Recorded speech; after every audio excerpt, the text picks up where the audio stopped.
Alright, so we're back. It's gonna be a short stream. I'm kind of in the middle of just finishing up a whole bunch of stuff. So, and then I'm gonna be out of the state for the next week. So we'll see how hotel streaming works.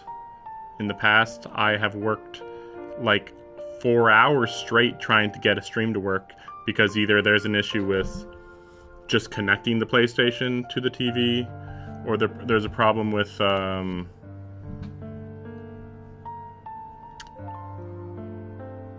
like getting the picture of the PlayStation on the TV, and then connecting internet, and then if the internet's strong enough to actually stream continuously. I mean, one time, like, so I was last October, I was in a place for a month, and I was able to stream fairly regularly. That was when I was doing Fate Samurai Remnant, and I'd get really long streams, but also it would just cut out randomly, just crazy suddenly. So, and then I went back there this year, and the internet was just horrible, but I was on a different floor, because the first time I was on the first floor, and then this year I was on the third floor. So now this time, the place I'm going to, I think the internet might be good, but I'll believe it when I see it. So we're gonna try to finish this day, and we're in the classroom. So also, I'm gonna have to stop and get some laundry in a few minutes, but we'll see how that works out. But yeah, so this is going to be about a 1.5 hour stream. We'll see. It really just depends when the chapter ends, honestly. But yeah, to make up for that, I'm going to try to have a 6-hour stream, but depends how many hours I'm going to be working this week. I shouldn't be working that many, though. Definitely not any 12-hour days or anything like that, like I do sometimes. Okay, so 一般に吸血鬼とは言うけど、大きく2つのものに分けられるわ。Wait. I'm trying to figure out how to flash back. Crap. 元から吸血鬼だったものと後から吸血鬼になったもの、前者を神祖と言って後者を使徒と呼ぶの。Okay. Used to be humans, dead apostles. Natural born, the ancestors. True ancestors. Okay. That makes sense, actually. Yeah, I still can't look あなたたち past... が吸血鬼と呼んでいるのは使徒の方。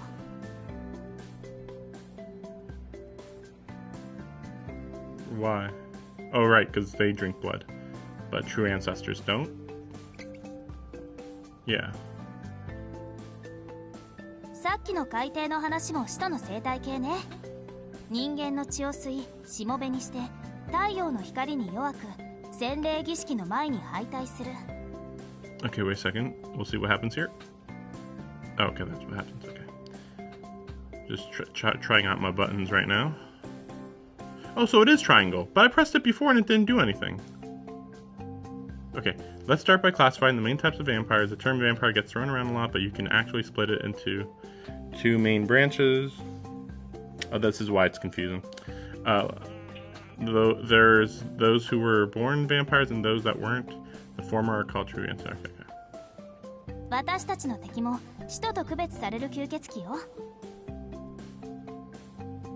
Well, I shouldn't have to read this since she's reading it for me.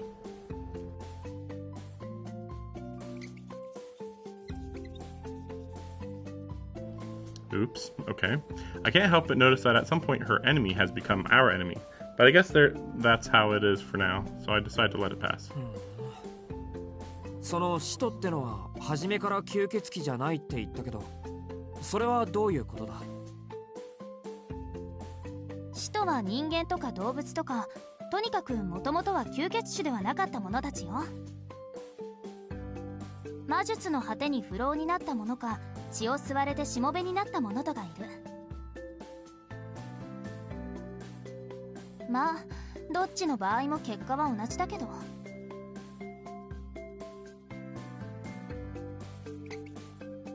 吸血鬼になった者は不完全ながらも不老不死の肉体を手に入れて人間のカテゴリーから外されるの。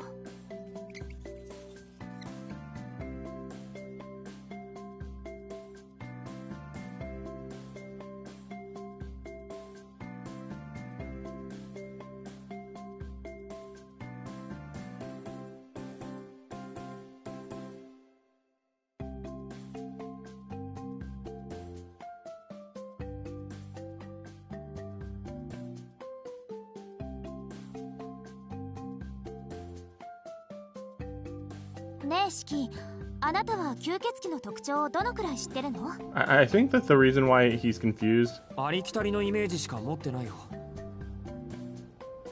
is because, like, 処女の血を吸ったり、睨むだけで金縛りにしたり、霧になったり、狼に変わったりするあたりが一般的に聞く吸血鬼のイメージだけど。うん、大体は合ってるか just な。 keeps talking. Wait a second. I didn't. Okay. Okay, there we go. So I think it's because true ancestors is not how you view vampires. Because yeah, dead apostles are vampires. Okay, cool. But then true ancestors are just superhuman. Yeah, super. Oh, not human. Super beings with no weaknesses. It's like, okay. So how do you kill them? You don't. Unless you're part of the church, probably. I assume that that's why he's confused about the fundamental weird thing about it.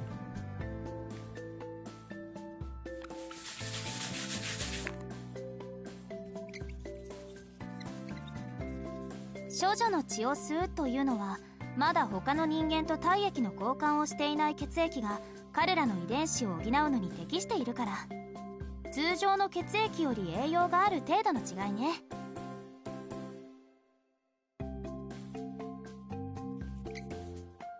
使徒、後天的に吸血鬼になった者は不完全な不老不死なの。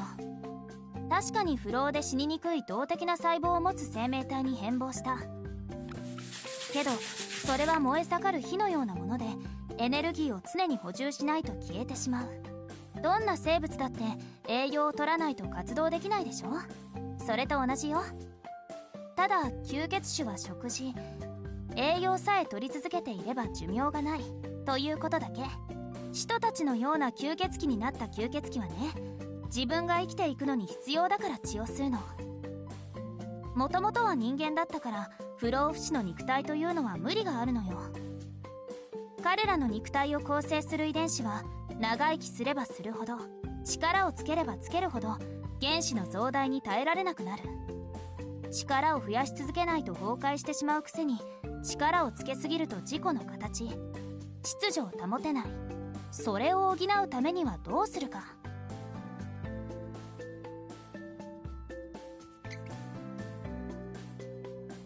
簡単よ。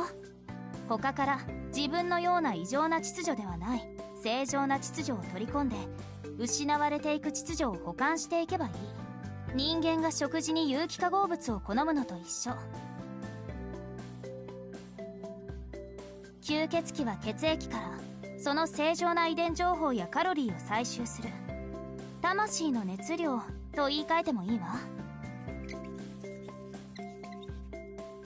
要は人間の血を吸ってその遺伝情報を取り込むことで自身の肉体を固定してるってこと。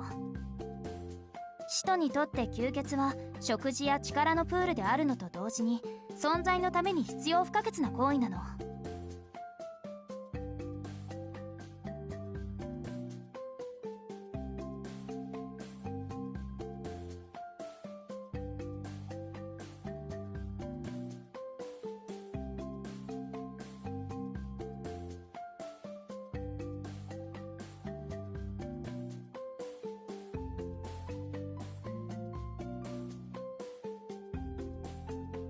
で次は睨むだけで金縛りにするってやつね。これは魔眼の一種よ。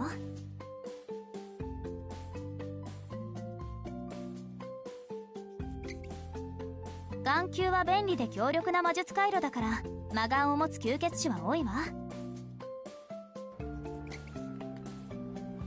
指向性の魔力放出機能が分かりやすいかな。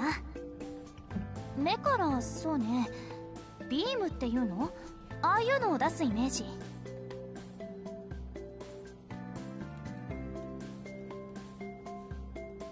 So, I think up to like it's a little stupid that, or no, it's really stupid actually that Shiki struggles to understand what she's saying. Like this seems pretty basic at this point, like actually extremely basic.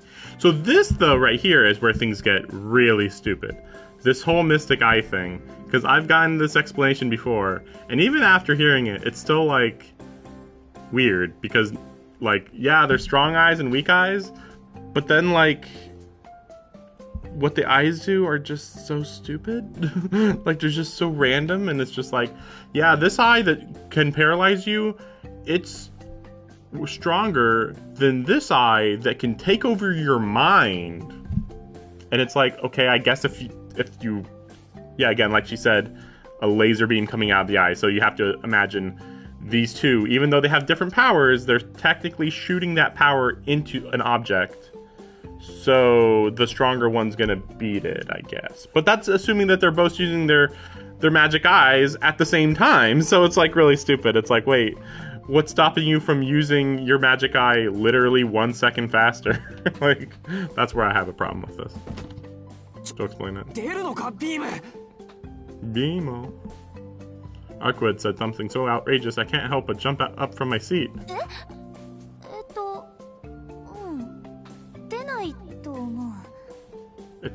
She literally said it as like a form of expression, or no, what's it called? It's like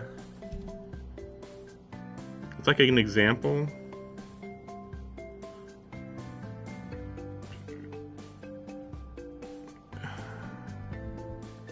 A metaphor? Is it a metaphor? We'll just call it a metaphor. So you got confused that she was using a metaphorical example, even though she said it's like that. いくらなんでもそんな意味不明な吸血鬼はいないと思う。あくまでイメージの話ね。I'm relieved and also a little disappointed. He wanted to be a vampire if you could get laser eyes. What are these mystic eyes? 特別な目のこと。魔術回路を使用してシングルアクションの魔術を放出する異能。まあ技術みたいなものね。I don't know why she says think of it as a special technique, because it literally is a special technique. Oh boy, here we go. ほら、人間には剣術とかあるでしょ？あれと同じ。So this is where it's stupid that she just said that. Ignore what she just said. So the levels are Ruby, Sapphire at the bottom, then Gold above that, Jewel above that, Rainbow above that. Rainbow's the strongest eye type. I'm going to say this for your benefit. Common varieties, not that this matters because the eyes can be anything, but an eye can bind you, which is, paralyze you, or compulsion, which is mind control. I don't know what Gias is. I think it's like a curse. The Geas. I believe that's a type of curse. I think. Even I'm not sure. I know it's Irish in origin. Illusion, right. Flame, I have to wonder what that even means. Like, you can just shoot fire from your eyes? Or I guess you look at something and it bursts into flames. Like Amaterasu in Naruto, I guess. And then misfortune? Maybe that's more like a curse. I guess we'll see if she explains it. I just kind of have to wonder if she will. いろいろな種類があるけど、使徒であれば誰でも使える技法みたいなものよ。もっとも鍛えたところで威力は術者の個体差、才能に左右されるけどね。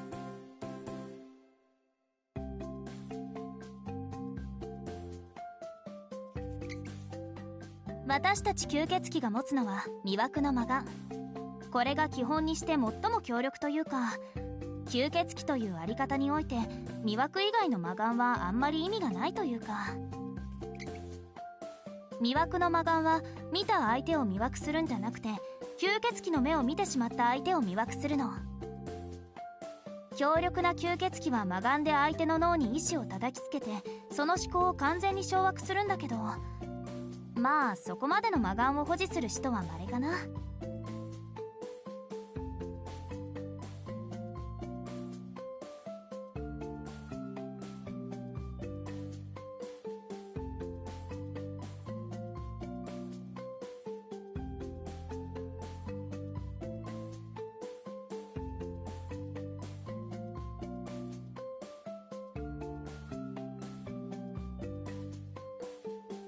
理屈はさておいて、要は目を見たらまずいってこと？うん、よくできました。だから吸血鬼と向かい合った時は顔じゃなくて全体を俯瞰するのが基本よ。相手と目線を合わせるなんて自殺行為だからね。次は霧になるだっけ。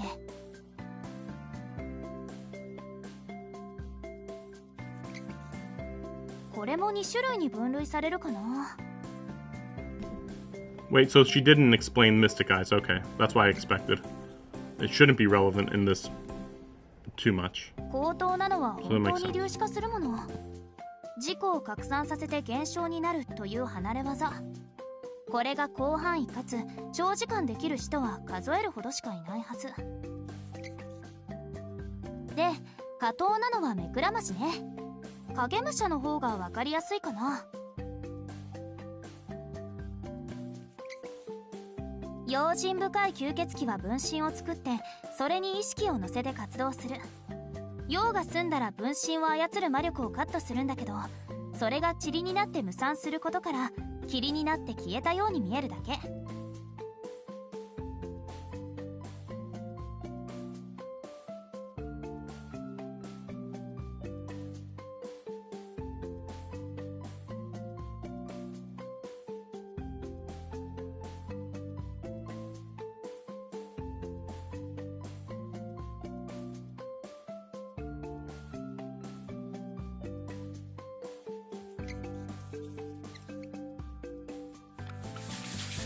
狼になる、他の動物に変わるっていうのは破損した肉体を使いまで補っている副産物ね。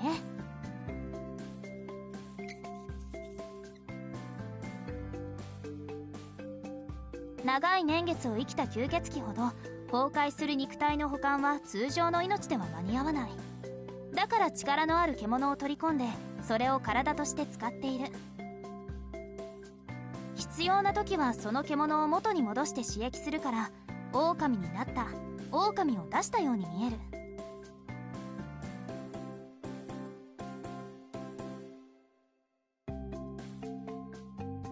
人たちは命のリペアとして古い獣を1匹ぐらいは体に取り込んでいるけど、それが限界。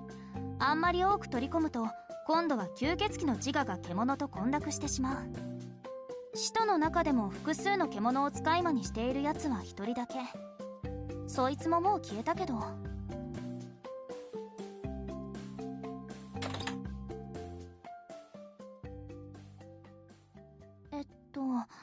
こんなところかな。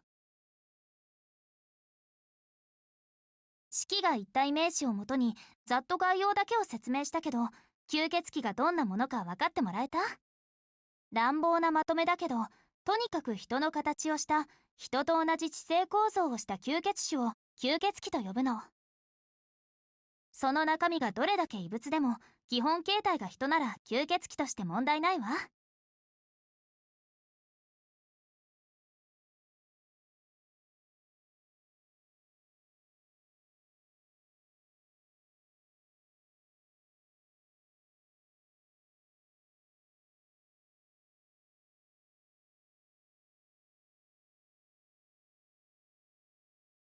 じゃあ次は私の番ね。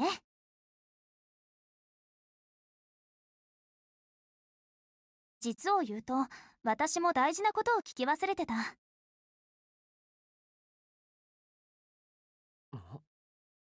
なんだよ、俺に聞くようなことは何もないだろ。俺は吸血鬼でも何でもない、ただの学生なんだから。ふん、それじゃあ聞くけどシキ、あなたどうやって私を殺したの？は？ Yes, I totally don't have special eyes. だから Totally ど not んな obvious. 手段を使ったのかって聞いてるの。 I don't know, I just stabbed you. That's it. Right? レーン Right? やカバラあたりの秘術には抗体ができているから効かないし、抗体耐性ができてないもの。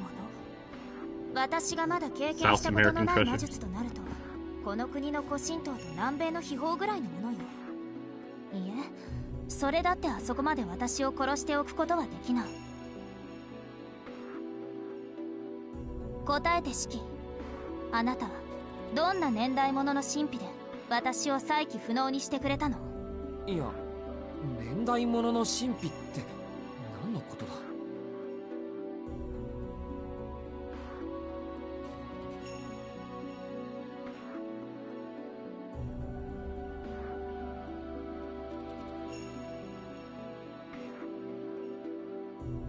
だから概念武装のことよ。歴史と想念を蓄えた触媒。この国にも神器ってあるんでしょ？大抵は宝条や剣、宝石や仮面を使用する魔術霊装のことだけど。ねえシキ、あなた本当にそっちの方面の人じゃないの？そっち方面も何も、俺はただの学生だって言ったじゃないか。知ってることなんて何もないよ。嘘よ。魔術師でもない人間が私を傷つけることなんてできないわ。シキ、私に隠していることあるでしょ？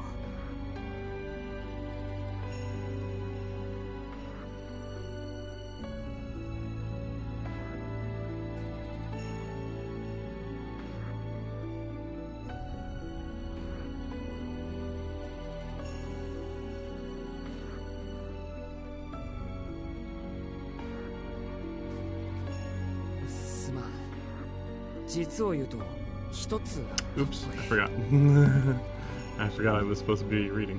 Well, to be fair, she was just talking.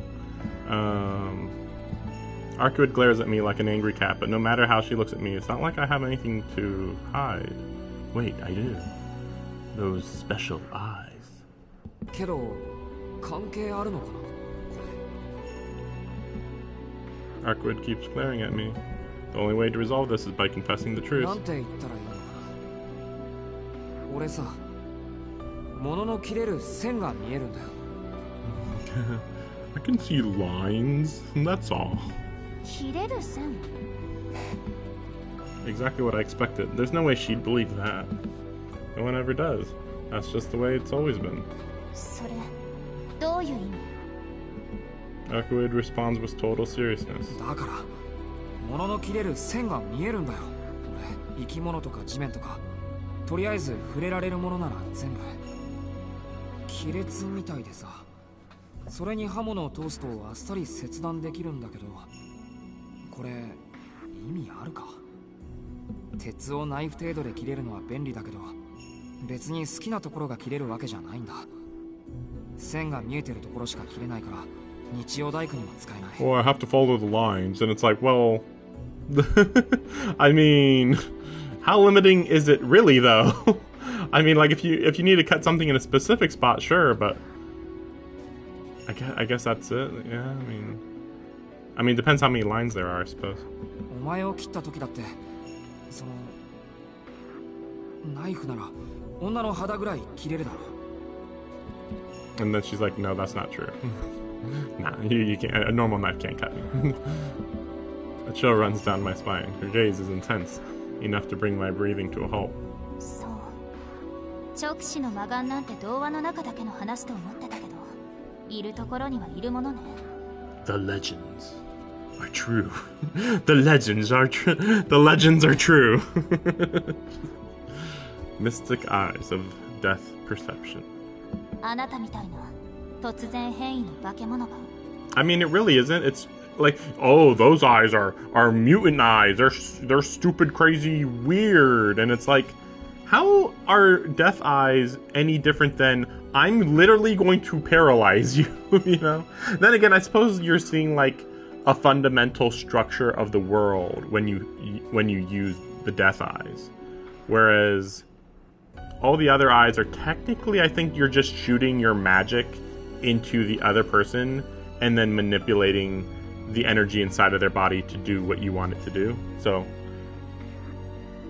this isn't like again, like this would only make sense if this would only make sense as a mystic eye if you could like just be like, I can use my eye to make a line in you that will cut you for sure, guaranteed.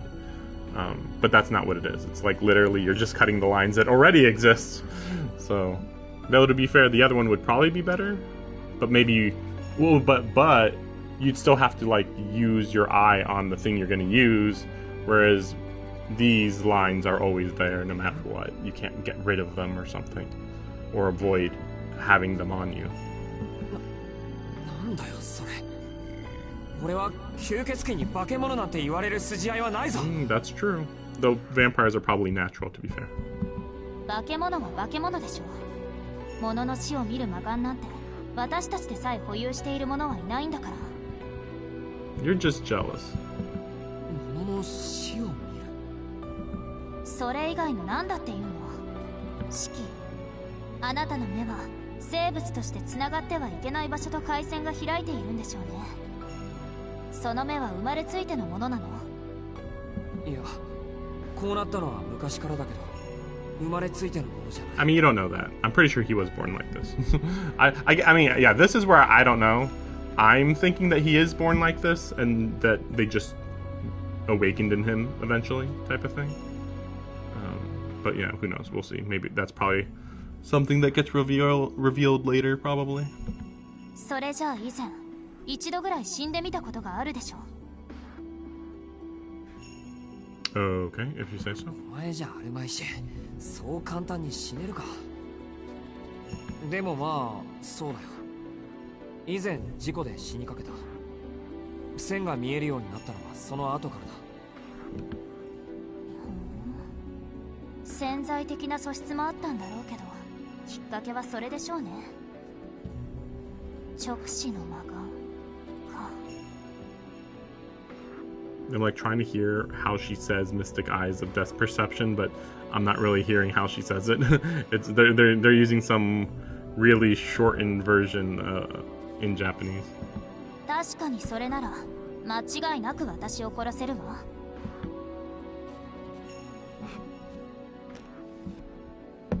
Haku would huff a little and turns her gaze away from me. Even though she turns from me with clear distaste, I'm somewhat grateful she's no longer staring at me with those eyes of hers. アルクエイド、お前この線がなんだか知ってるのか？実際に知覚できるあなたほどじゃないけど、知識としてなら説明できるわ。あなたが見ているものはね、万物の結果、物の死にやすい箇所なのよ。もっとわかりやすく言うのなら、あらゆる存在の死期、死そのものよ。Get it? Shiki in Japanese means death, and his name is Shiki. Anyway, it's weird. That's pretty close to what Master told me before she gave me my glasses. The end of all things, the inevitable future of creation. All this time I didn't see it. I did everything I could not to. 何言ってんだ。俺が見てる線なんて、ただそこが切れるだけのものじゃないか。That's all they do. Okay, what can you not cut? No, I can cut everything. It's like, well then, cutting is killing. だから、その線が死なの。いい意識、ありとあらゆるものには終わりがある。それがいつになるかは個別差があるけど、とにかく果てというものはある。死は到来するものではなく、誕生した瞬間に内包していて、いつか発現するものよ。それが原因と結果。因果律って言葉聞いたことあるでしょ？ I think causality might be the wrong word here. Most people have not heard of the word causality. ここにある以上、それは必ず消えなくてはいけない。原子の流動、エネルギーの約束ごとね。たった一つの例外、ほんの小さな間違いも秩序は許容しない。だってそんなものがあったらこの宇宙の前提が崩れてしまうんだもの。それこそ泡のように消えてしまうわ。That's not true. That's not true. All that would be required would be for whatever is immortal to be very limited. That's all. No way. I mean, she's bringing the universe into this? How's that relevant? 見当違いじゃない。あなたの目はそれぐらい最悪な目ってこと。いいよ。消滅は万物にあらかじめ設計された決まりなの。どんなに長い寿命、どんなに強大な生命にだってこれはある。たとえ宇宙の寿命より長い寿命を持つ生命があるとしても、それは無限に生き続けるわけじゃない。この定められた消滅がものの式で、それは初めからあるわけだから、式という概念を理解できる機能、それと回線が合っている脳髄と眼球があるのなら目で見ることは不可能じゃない。それがあなたの見ている線の正体よ。あえてあなたたち風に理論づけるのなら、原子結合の宿命的欠陥部分というところかしらね。それともその個体の死因を発現させる遺伝子に用意されたテロメア的なスイッチかな。 I don't know what a telomere is. I've never heard of the word telomere. とにかくあなたが見ているのはものの死にやすい線、死という結論そのものよ。よくそんな状態で今まで生きてこれたものだわ。よっぽどあなたは心が穏やかなんでしょうね、シキ。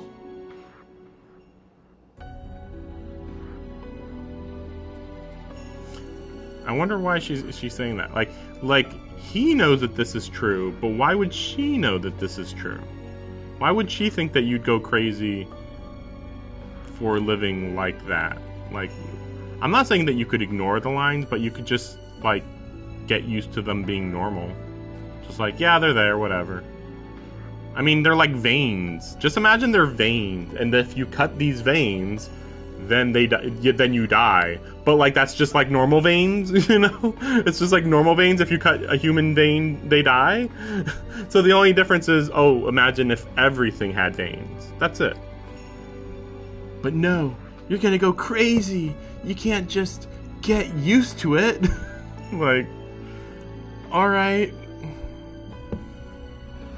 What if somebody had scars on their body in the exact position of where these death lines were? Would you go crazy from looking at them long enough? This is just kind of stupid. This is an author stupidity thing. But we'll see where we go from here. Arkwood speaks in a detached, matter-of-fact voice. She doesn't know anything about me, so I wish she wouldn't joke around. What? But you've said this yourself. I understand what she's saying, but that doesn't mean I have to agree with you. You already have said you agreed with us. You literally at least twice have said that you'd go crazy if you would always see the lines. That's why it's crazy that you somehow are now saying that's not true. Like, what? そんなものあるはずがないし、まして見えるわけがない。あなたには見えてるじゃない。普通生物は首を切ったら殺されるわ。これは切断したから停止したということよね。逆に言えば首を切断できない生物は殺されないということになる。あ、これは私のことだから例外にしておいて。Why? あなたはその決まり事を無視できるのよ。あらゆる外的要因を無効化する者が相手でもまず殺す。殺された相手はその後で死んだ状態になるんでしょうね。People die when they are killed. 切断したから殺害できたじゃない。あなたの場合は物を殺害したからその結果として対象が切断される。Okay, no, I get it. It's just what he's cut. Well, I mean, she says this, but I'd like to say So you could imagine that these lines are just like dimensional lines that you're cutting. You're just cutting the force dimension that's in that exact same spot. But because you exist in multiple dimensions in that spot, getting cut in any way is going to kill you. It's just that you're a 3D person and you're like, oh no, I'm trying to fix my force dimension cut. Well, that's not going to work.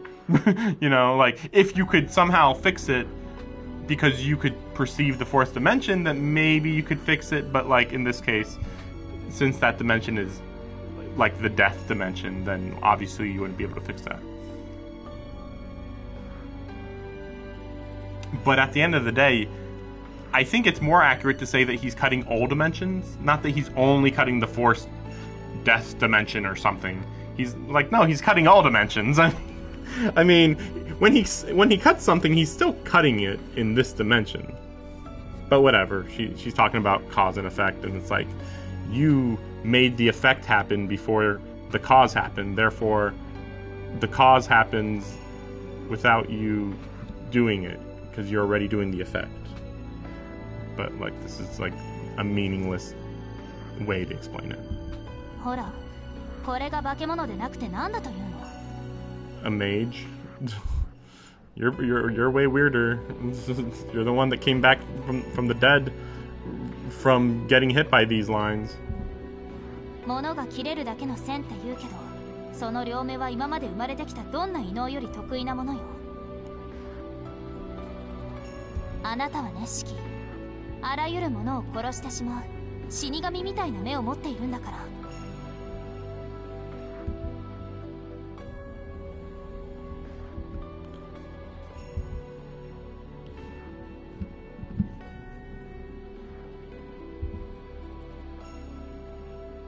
Oh, sorry. She's right. That's exactly why I've been in denial, why I've spent so long trying to ignore the existence of the lines. The truth is I've known for a long time. It's exactly like she says. My eyes, my life, they're nothing more than a blemish on this earth, a mistake.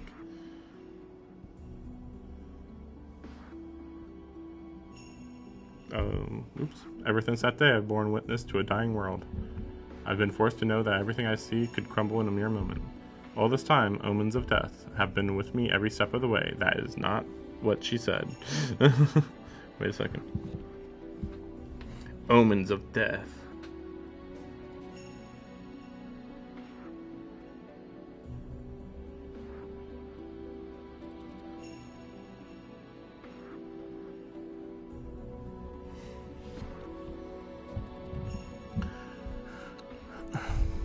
It's more, yeah, you're just seeing death. They're not omens of death. じゃあ何か?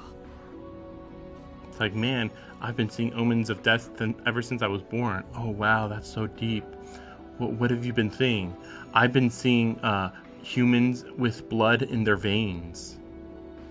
And it's like, yes, yeah, if you cut those, then you die. Okay, like. Everybody lives with omens of death by that explanation. 俺はお前だって殺せることになるぞ。何でも殺す。 I could kill 物騒なや anything. つなんだからな。 I'm amazing. そう？じゃあ試しにやってみよっか。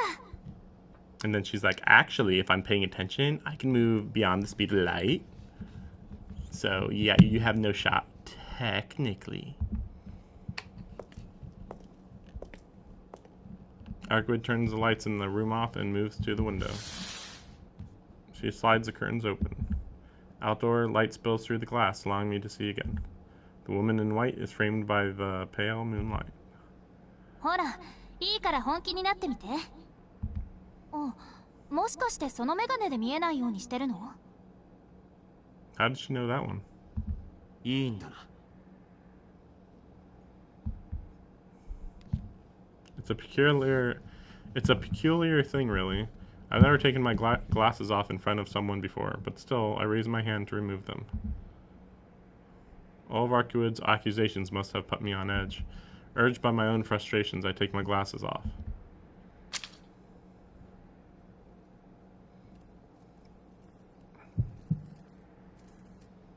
Lines start to squirm and stretch across the room.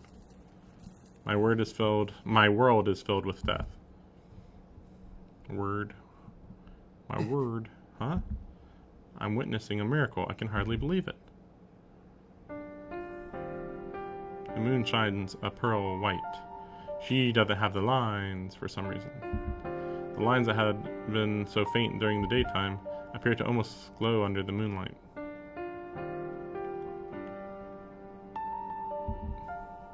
But in the middle of it all, the lines on Arkwood's body are so faint that if I weren't concentrating, I probably wouldn't even have noticed them. そんなどうしてどう？線はほとんど見えないでしょ？ I mean, I can see them, but okay. Or at least one?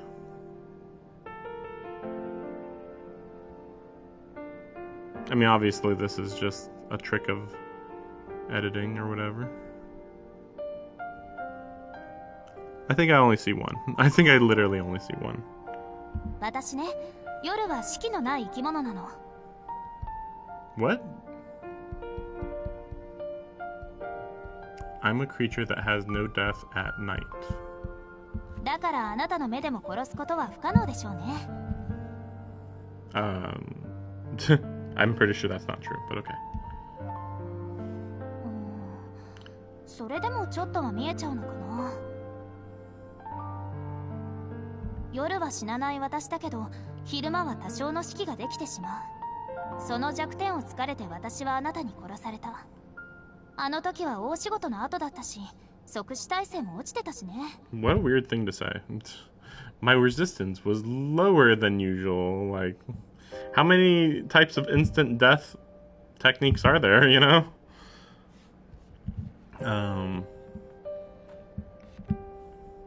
A big job. I don't know what the big job was.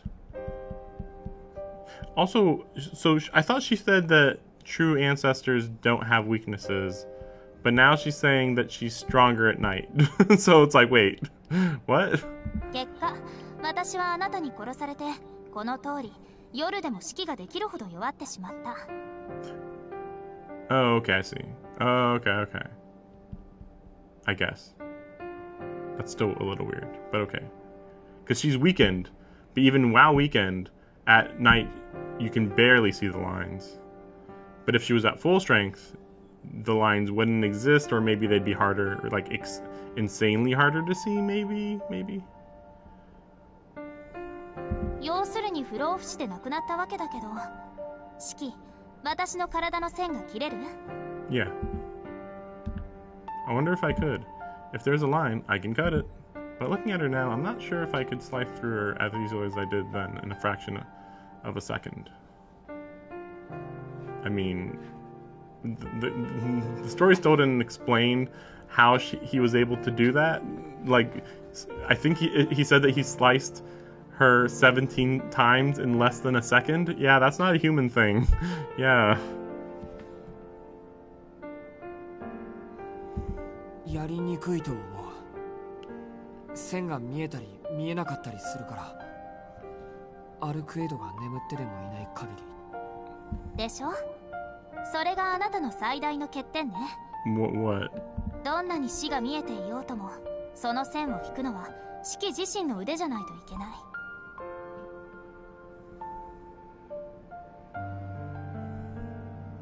I mean, we don't actually know that that's true. How would she know that that's true? We don't know if that's true. いくら私が弱ってるからって、四季に捕まるほど運動能力は低下してないもん。I wonder. She's right. I couldn't even keep up with a speedy animal, let alone catch one. Just ignore the 17 precise cuts he made in less than a second. Whatever. And if I can't catch my prey first, then there's no way I'm cutting through its lines either. Which means even if I see the lines, I can't kill something that moves. Just as her words alleviate my deepest fears, the vampire laughs.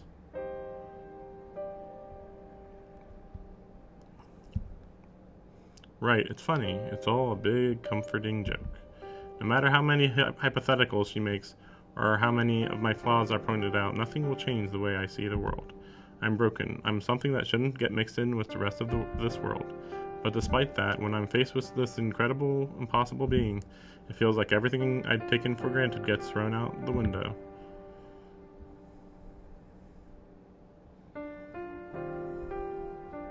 She's like a magnificent flower, caressed by the moonlight. It's not like I wanted eternity. All I wanted was... I better not use that voice. All I wanted was for something I could touch. For something that could give me the hope I needed to keep living. This is the romantic dialogue. Ouch. A sharp pain stabs at my brain. The lines make my head throb. I put my glasses back on and trade my miraculous view for the ordinary one. See, that's the weird part. The lines make my head throb, but then when she said earlier that you'd go crazy, you know, if you always saw them, then he was like, no, that's not true. Like, what? Arcuid eyes me. Ugh. Arcuid eyes me suspiciously. What is it now? そうじゃなくて、そのメガネをかけていれば線は見えないの？まあ、そうだけど。昔俺の目がこうなった時に出会った人がくれたんだ。今じゃレンズだけしか使ってないけど、これのおかげでなんとか普通に生活が送れてるんだよ。That's a weird way to say that. That's a really weird way that he says this. I only use the lenses now. What? I believe he means he only uses the frames. She made the frames. Well, no, or is it that she made the glass only, the thing that blocks it out? So if the glass broke, then yeah, he'd have to see the lines. But he can take the glass out and put them in different frames, maybe? Maybe? Yeah. Maybe? I mean, I have to wonder about the size of the glasses from when he was a kid to now, but whatever.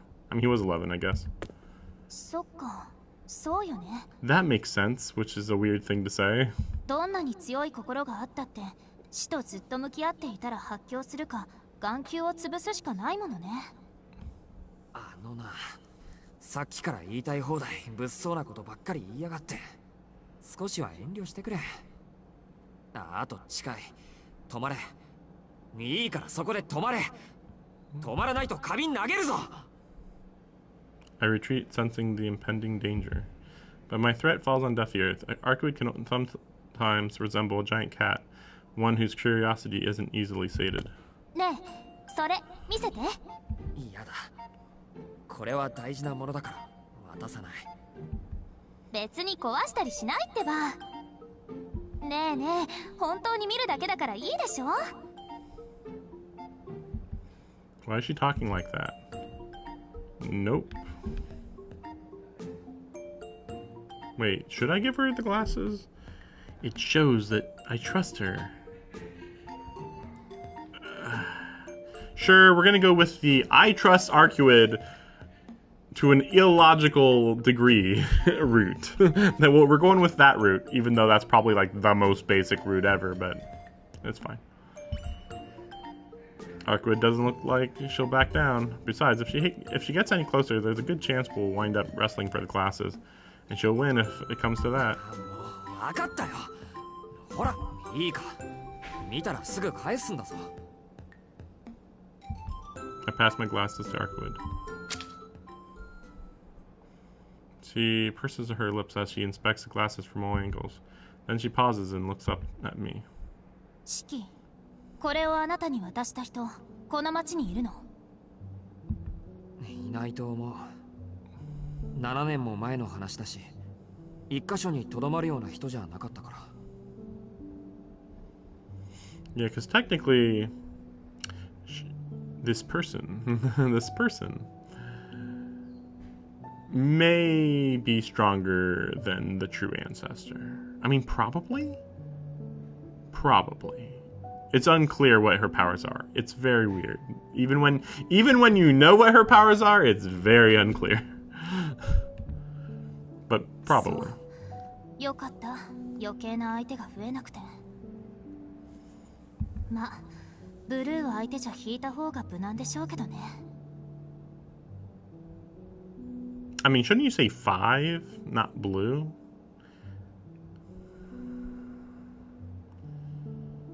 I guess it's the same. A stern expression graces her face as she falls silent. アルクエイド、お前先生じゃなくてそのメガネを作った人を知ってるのか？知ってるわ。現存する4人の魔法使いの1人だもの。Oh, is this how we're explaining it?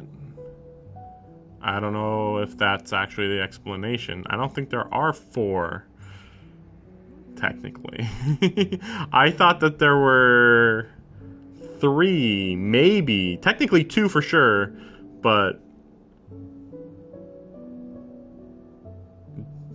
the first one doesn't exist. Well, anyway. Magicians. そのメガネだってね、とんでもない一品なのよ。Oh, 今 really? の Oh, 私の they are 力 that じゃ strong? とてもじゃないけど壊せないぐらい。That's pretty crazy. Arkwood's tone grows more serious. お前壊すつもりだったのか？え？私そんなこと口にしちゃった？やっぱり壊す気だったんだな。I huff at her to give them back and wrench the glasses out of her hand. ったく、このメガネがないと正気じゃいられないって言ったのはそっちだろ。それとも俺にそうなれって言いたかったのか、お前は。別にそんなことじゃないけど、なんとなく四季が大切そうにしてるのが嫌だったから。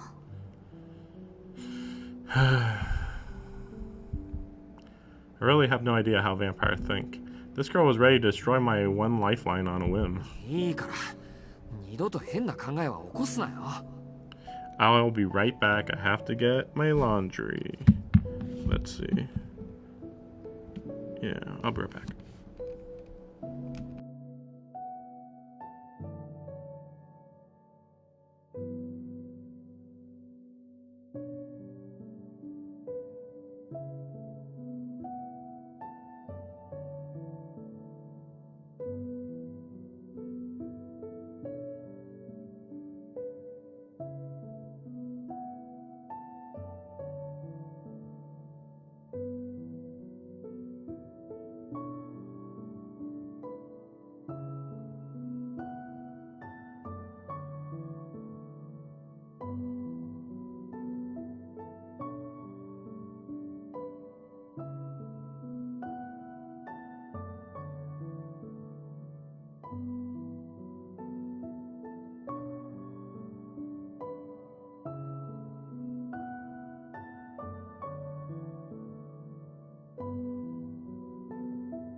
Alright, here we go. 先生との思い出も大事だけど、それ以上にこれがないとやっていけないんだ。四六時中線が見えてたら頭痛で頭がどうにかしそうだし。死が見えてると脳に負担がかかるのかしら。Sure, he said this. 四季の目は何かと原因がありそうだけど、とりあえず今はこれぐらいかな。And then we learn later, actually, well, no. I was gonna say, like, well, actually, there's nothing special about the glasses at all. It's just like a mental coping mechanism type of thing. But no, that's not it. That's not true. Oh, well, I mean, she just said that she tried to break them, so... Well, I made them indestructible, but that doesn't mean that it actually blocks out the lines. 機会があったらもう少し詳しく教えてあげるわ。 Maybe it is a mental thing, if she's gonna explain it later. 結構だよ。あいにく長話は嫌いでね。そう？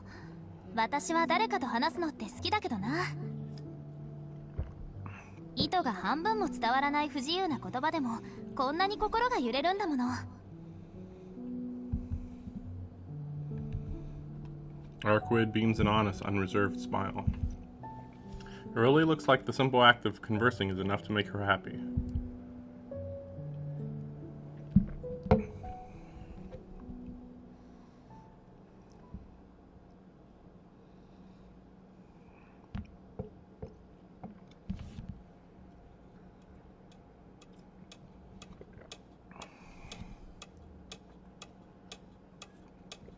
The night drags on. Arkwood is seated on the bed. I'm on the sofa, aimlessly staring at the clock. It's just past 4 a.m. Only an hour or so to go till sunrise. あと1時間か。 Nothing out of the ordinary has happened so far, and Arkwood doesn't look the slightest bit nervous. The hotel is perfectly peaceful. So why hasn't he at least called the mansion to explain something a little bit? just a little bit? Hey, they're gonna be mad, but just say, I'm indebted to a person and I have to help them, so I'm sorry, but I can't come home. That's it. I think that would be enough. I mean, it's better than nothing. I've been pretty nervous myself, but it's starting to look like I didn't need to be. It's nice. I have a feeling that the night will pass uneventfully, just like this. ねえ、シキ。 For the umpteenth time this night, Arkwood calls out to me. なんだよ。もう話すこととかないからな、こっちは。そうなの？せっかくこうしてるのにもったいないね。あのな、さっきからどれだけおしゃべりに付き合ってると思ってるんだ。6時間だぞ、6時間。何が疲れたかって、見張りなんかよりそっちの方が疲れたよ、俺は。Arkwood shoots me a dissatisfied pout. It's been like this all night. For whatever reason, Arkwood just keeps talking to me. I told her that if she's so weak, she should just get some sleep instead, but... 話している方が楽しいから。 How did we end up like this? I really have no idea what's going through her mind. On top of that, I'm starting to get hungry. Now that I think about it, it's been nearly an entire day since I ate something. The last meal I had was yesterday's breakfast. お腹が減っているなら何か食べたら？せっかくホテルに泊まってるんだから、ルームサービスを使えばいいのに。いえ、緊張感がそがれる。そういうお前の方こそ何か食べた方がいいんじゃないか。弱ってるくせに眠りもしないんだから。She literally already said that she doesn't need to eat. 式がいいなら私もやめとく。 Okay. 普通の食事もそれなりに意味はあるけど、一人で食べてもつまらないもの。普通の食事って食事に普通も特別も。 Right, she doesn't look like one, but she's still a vampire. Her meals would normally consist of human blood. She said it herself, vampires need human blood to survive. She actually didn't explain anything about true ancestors, but okay. I wish she had explained anything about them. Just went on a long list of, oh, look at all this information about dead apostles. What about true ancestors? What the heck is that? Don't worry about it. They're immortal and you can't kill them. It doesn't matter. Which means she's drunk the blood of others before. I wonder how many humans she's killed in her life. I still glance at Arkwood. I just can't wrap my head around it. No matter how many times she explains the intricacies of vampires to me, I just can't imagine her drinking blood. Nani? 私の顔に何かついてる? Ugh, I quickly look away. It's her turn to stare at me now. Did her eye just like go like, eh? That's what it looked like. The corners of her lips pulls up into the corners of her lips pulls up into a mischievous grin. 気になる? 何が? 私がどのくらいの数人間から血を吸ったのか気になる? She saw right through me. Her happy smug smile is enough to unsettle me. I don't like it, but I can't deny that I'm morbidly curious as to how many people she's killed. そりゃ気になるよ。俺はお前と協力してるんだ。それぐらい知っとかないと、いつお前が心変わりして襲いかかってくるか予測がつかないだろ。It's a legitimate concern to have. Not really. Arkwood nods along, seemingly satisfied with my reasoning. それじゃあ問題。How many pieces of bread have you eaten in your life? 私は今まで何人の血を吸ってきたでしょう。How many people's blood do you think I've drunk? Well, probably should say how old are you? Arkwood hops off the bed with a bounce and heads back over to the window. 何人のって、それは。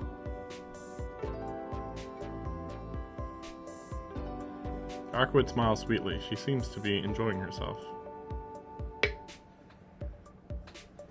She's clearly trying to get a rise out of me. Fine, I'll play this game. The strange woman has to have killed...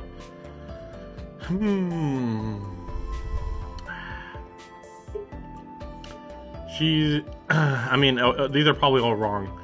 But I will say she's been alive for 1,000 years, so she kills one person a year. I'm okay, well, doesn't kill, I mean, at least drinks their blood or whatever.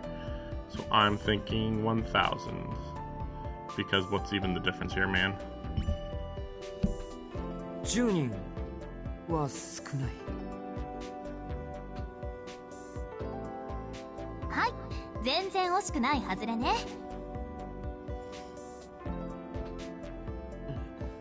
じゃあ100単位か。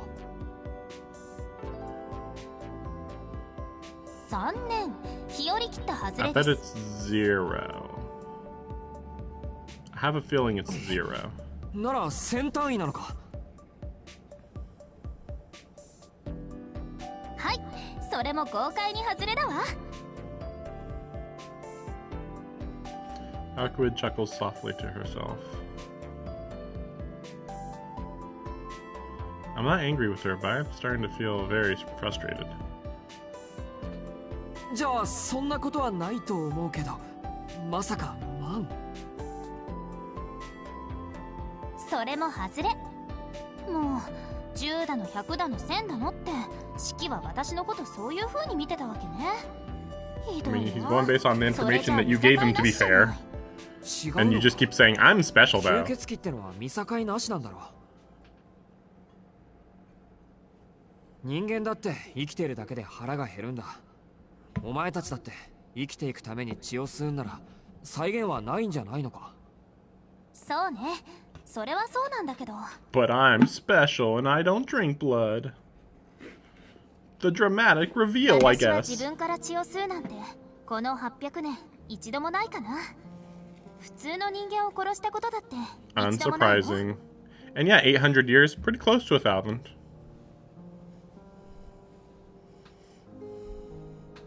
It's such a weird thing to hear a vampire say. Exactly expected. But I still find myself asking the question.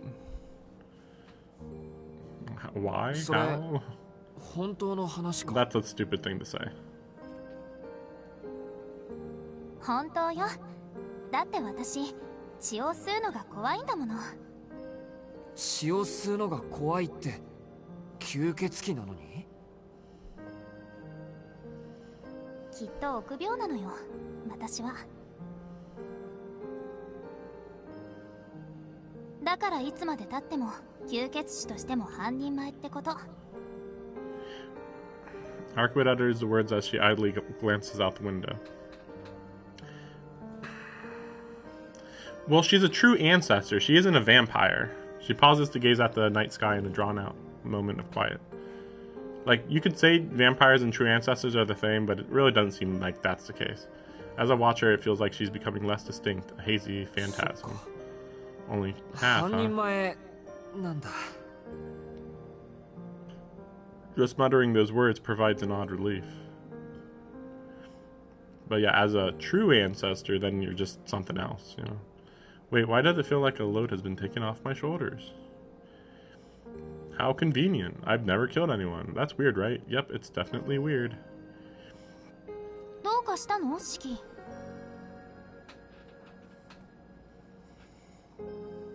別に何でもない。お前が臆病なチキンだから笑っただけ。チキン？私、なんで鳥？ Arkwood tilts her head in confusion. Even though she's known every other part of our language, doesn't seem like a vampire in the slightest. It's only natural for me to be relieved. I mean, where does she live? How has she lived? What does she do with her time? Ask basic questions, man. How could I not be? It's turned out that the person in front of me isn't anywhere near as evil as I feared. If what she says is true, then there's no reason for me to worry about Arkwood spontaneously killing me. And it's not just my newfound sense of safety that's bringing me relief. There must be something wrong with me. The idea that Arkwood doesn't count herself a full-fledged vampire is what has me happiest of all. I can't believe I was so wrong about her this whole time.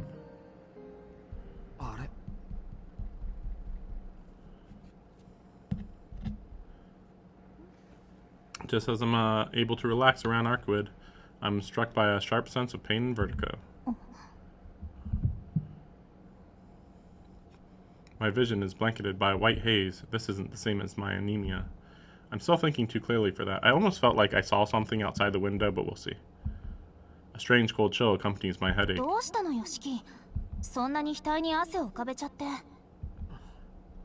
汗？ I wipe the back of my hand across my forehead as I reply, and I'm met with far more wet, sticky sweat than I had anticipated.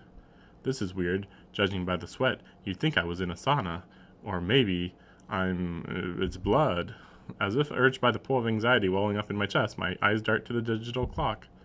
It's 4:32 a.m., too early for the sun to beat back against the chilly night air. The clock itself still lists the current temperature outside as a cool 11 degrees Celsius. It's way too cold for me to start breaking a sweat like this. I mean, what? Why was he talking about the... Why... I'm just checking if my voice is coming through. Why is he talking about the temperature outside when you're inside of a building? Or does Japan not have air conditioners or heaters? Like what? So then why? Why does this room feel like I'm standing outside on a hot summer day? She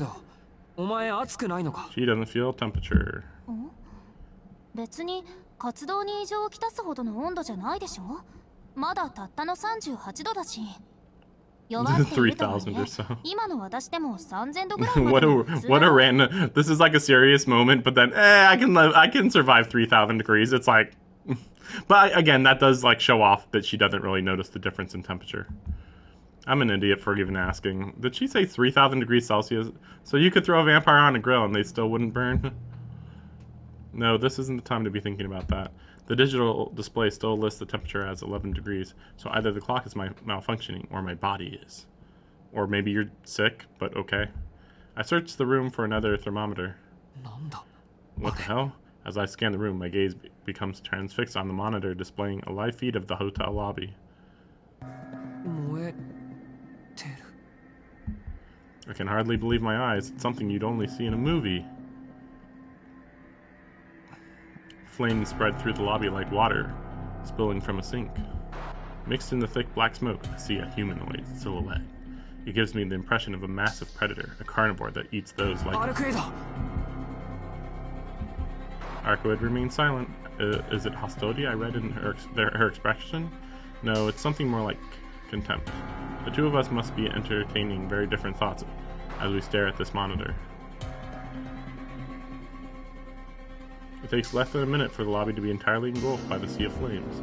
The fire alarm doesn't ring, the digital thermometer still hasn't changed, but my body is drenched in sweat and simply breathing the hot, dry air is enough to parch my throat. What is going to be the explanation on this? Because it's hot in the room, but the digital thermometers aren't affected.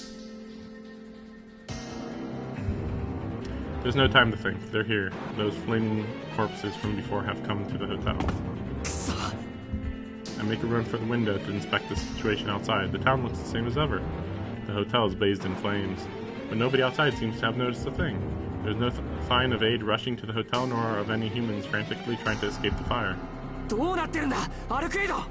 Nani? Arcuid keeps her mouth firmly shut, unwilling to say a word. It makes me think that it's like an illusion, but we'll see. Time simply passes, the temperature feels like it's getting hotter by the second. My skin feels like it could burn any minute. I don't know what things are like outside our room, nor do I have any idea what things are like on the floors below. All I know is the awful ominous feeling gripping my chest, telling me that it's already too late. I don't know what's already too late. Why can't you just like have Arcuid just like break the window and then just jump out of the building carrying me? Arcuid is still silent. Is it because she's worried or frustrated? Her arms are crossed like she's hugging herself. Or maybe she's trying to hold herself back. She said she wouldn't leave this room. She said she didn't have the power right now. In which case, what did I come here for? I should go outside and investigate. I should stay in the room to observe the situation. I mean, I wish the Arcuid would say something, but I mean, if these are my options, I'm gonna say we stay in the room. Because definitely some sort of an illusion type of thing has to be going on. It's better to observe the situation from in here. It'd be reckless for me to go out there alone while Arcuid is still recovering. Or maybe the room itself is dangerous, but I find that hard to believe. Time continues to pass. My fingers tighten around the knife as my eyes fixate on the video feed of the lobby bathed in flames. Arcuid's eyes are closed. Looking at her now reminds me of how beautiful, no, how powerful she looked in the moonlight. It's been more than half a day since the fight in the alley. Wait, how, if she is, I mean, even if she's weakened, she literally just said that she can't be killed at night. So, maybe she doesn't have much power, but she is immortal. I feel like she should be able to beat him at this point. But, I mean, like, yeah, if you had to fight an army, then that'd be a little much, but I guess it depends how long till the sun rises, I guess. Surely she's regained a bit of her power by now.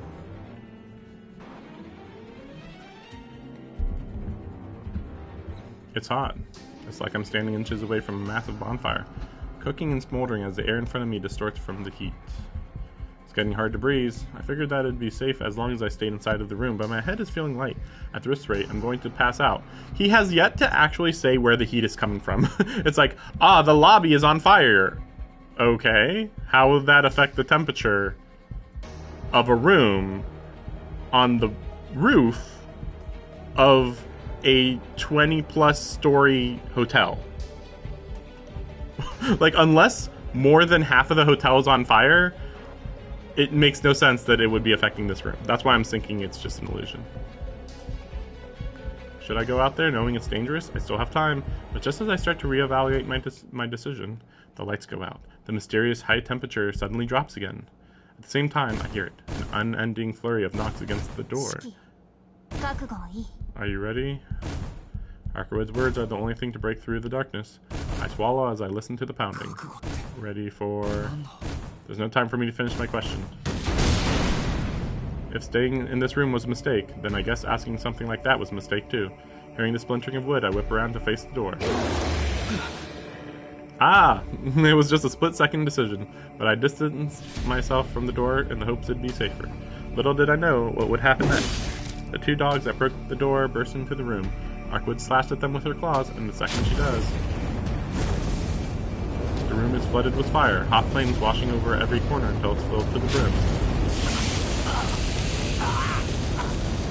Unless we're dealing with incredible temperatures, the human won't die instantly when exposed to fire, but these flames hit like blunt weapons, powerful enough to turn the body to ashes in a single blow.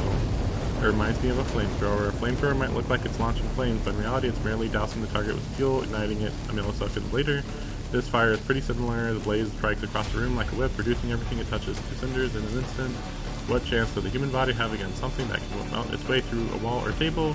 If there's one small mercy at the center of this inferno, it's that fire lashed straight through my waist and immediately incinerated everything above it, sparing me the slow agony of burning alive. So I'm dead, I guess. So why didn't Arkwood say anything? I guess I'm dead. Like, okay. Why didn't Arkwood say fucking anything? I'm so lost that leaving the room was a good idea? Yes, okay. I have vaguely heard of this.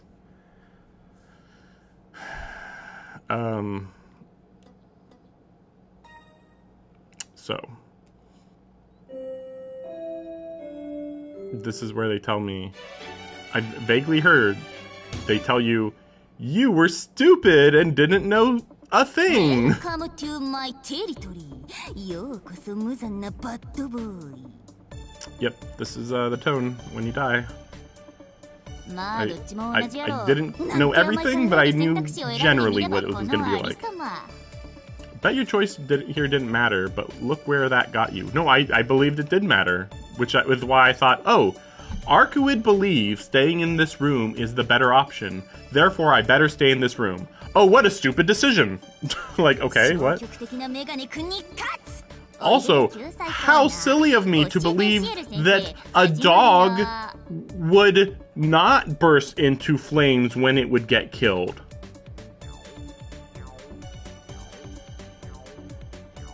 Like, what's the explanation on that one? Oh, the dogs are gonna come for you. Okay, well then Arkwood will kill it. Okay, cool. Oh, but then the dog will blow up in a fire explosion. Of course. I'm gonna actually read these. Yep. Teach me Ciao, Miss Ciao. Good to see some of you again, and a warm welcome to all newcomers. This will be the first dead end for many of you, so I'll start by introducing myself. So, your professor for this Q&A, here's Neko Arc. Here to help you understand what went wrong. If I could have your attention, we'll be done in no time. So, meowst of the time, you really just have to go back to your last choice. But sometimes a bad choice won't come back to bite you for a while, so stay frosty. What the heck would it be? We'll deal with those when we come to them. What we have this time is a classic insta-kill dead end. Being cautious in the face of the unknown is usually the right idea, but not this time. For one thing, there's nowhere to run. The window. I mean, it depends what you... It's weird to say there's nowhere to run. I will explain how this is going to go. The entirety of the bottom floor is on fire. Okay, can't go down. There's the roof, if that is considered a way to go, but the roof is no different than the window that's right next to us. So I can't wait to hear this bullshit. Unless you can somehow sprout wings, I wouldn't recommend camping on the roof either. Yeah. It's weird that you said sprout wings, because, like, Arkwood could probably just jump to a different building carrying me. Cat could escape, don't you know? We can soar through the sky. You mean because you're light? I can see you jumping from roof to roof.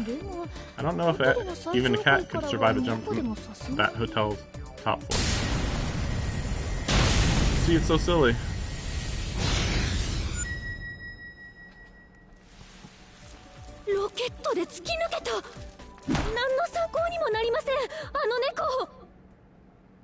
Was that all we get? We get nothing? Okay. I do wonder. Like, I figured that I would die eventually, but this is just absurd. Oh, and my save file.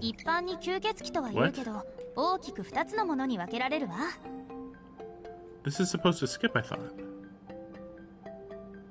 Auto skip. Cleared sync. Okay, maybe if I do this. Here we go. Yeah. Humans, prey, blah blah blah. Yeah, we didn't learn anything really. I mean, I guess we learned a little bit about clones and all that. It would be pretty crazy if this mattered.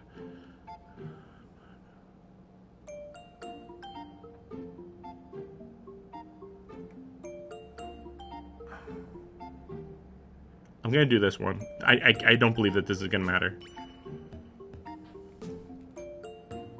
She's definitely up to something. The fact that she completely unprompted claimed she wouldn't break them is highly suspicious.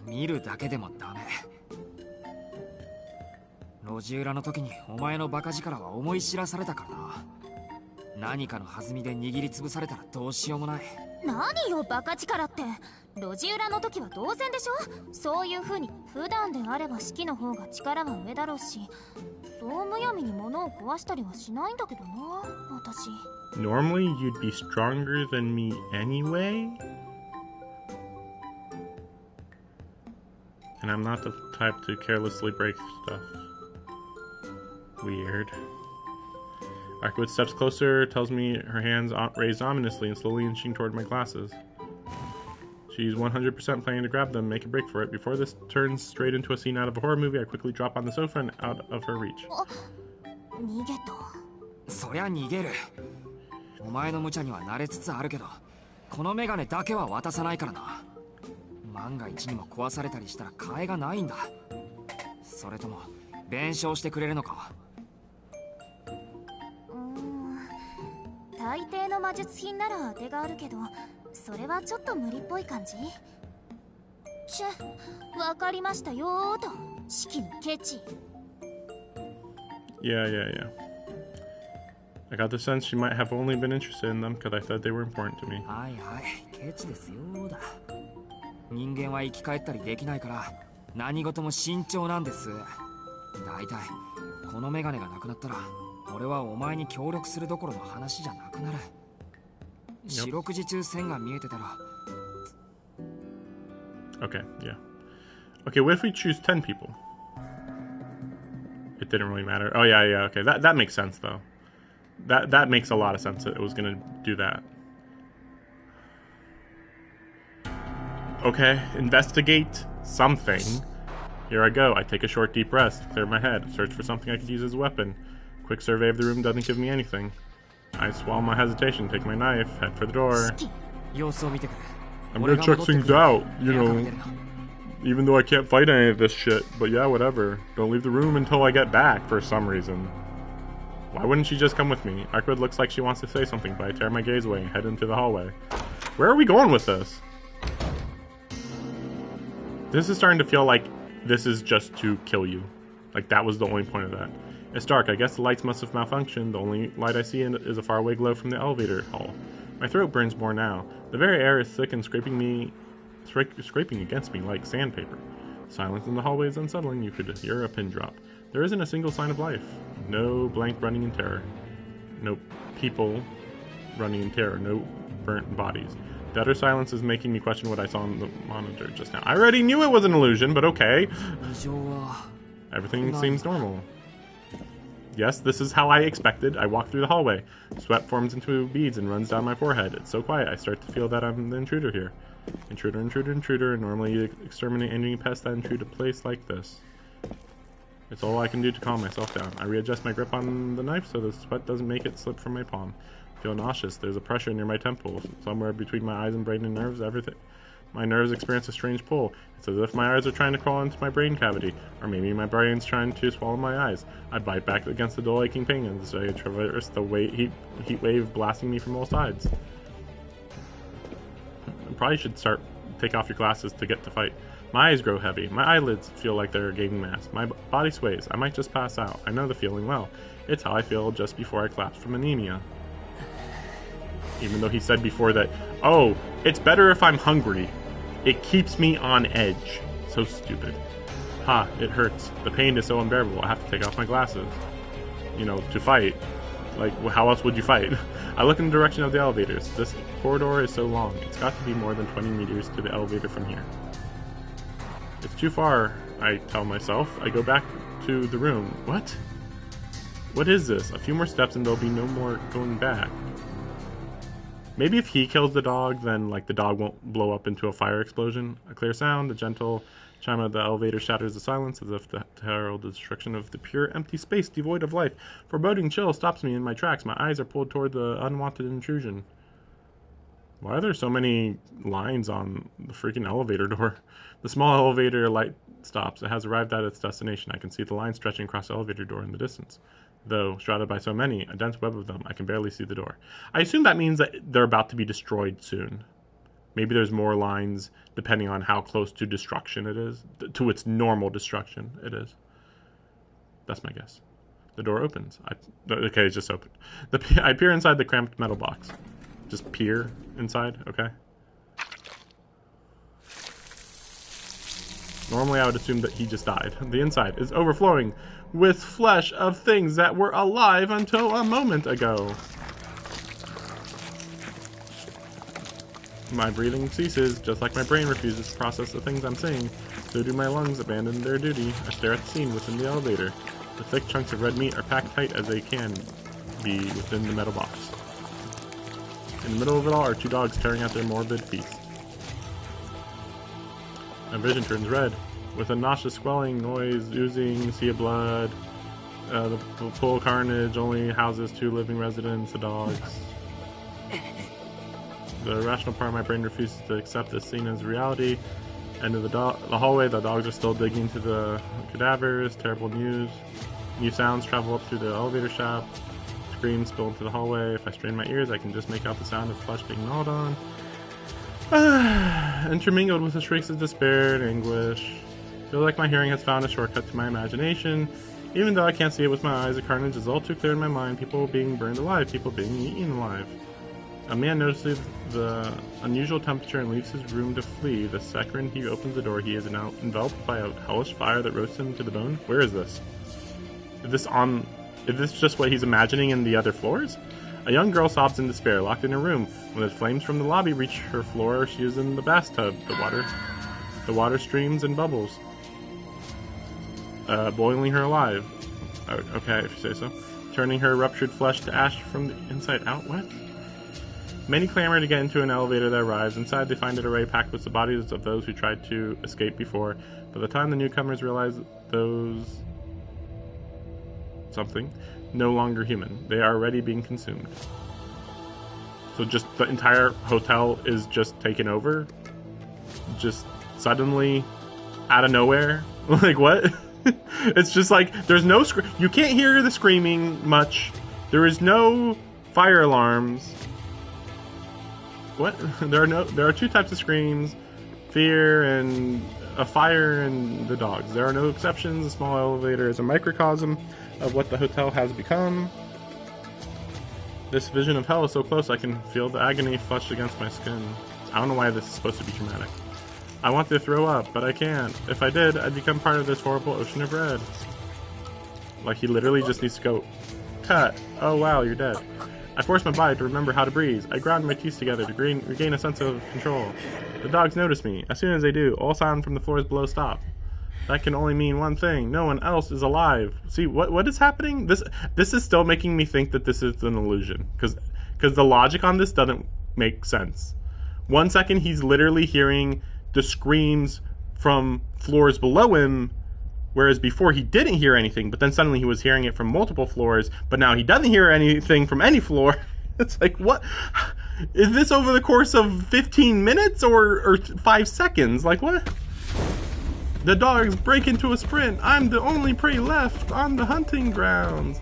The black hounds approach me. Bodies with lines, but they're no use to me now? My mind is too paralyzed to do anything. I can't even decide whether to fight or flee. Okay. Like, if I got to this, if this was my first answer, I would say that this is 100% the bad choice. Like, how the heck is this the better option? Ah, yes, the 1v1 fight. Like I said, though, my guess is that just attacking them will blow them up. I guess. I mean, this wouldn't hurt Archwid, so it's a little confusing. But like, since I would kill them, then they don't burst in flames. No human could come close to matching its speed. It covers 20 meters at the hull in less than 2 seconds.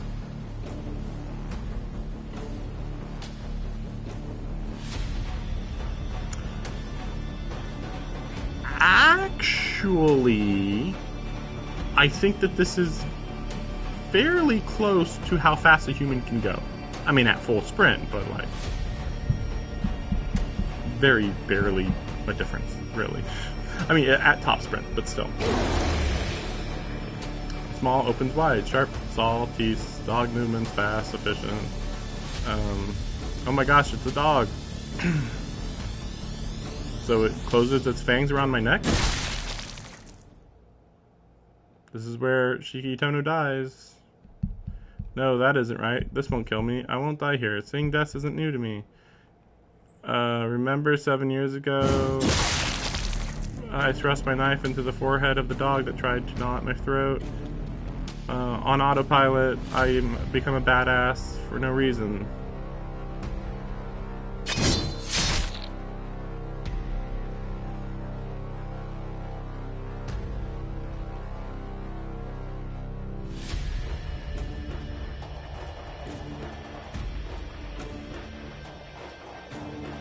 The dialogue is acting like this is the normal dog for some reason.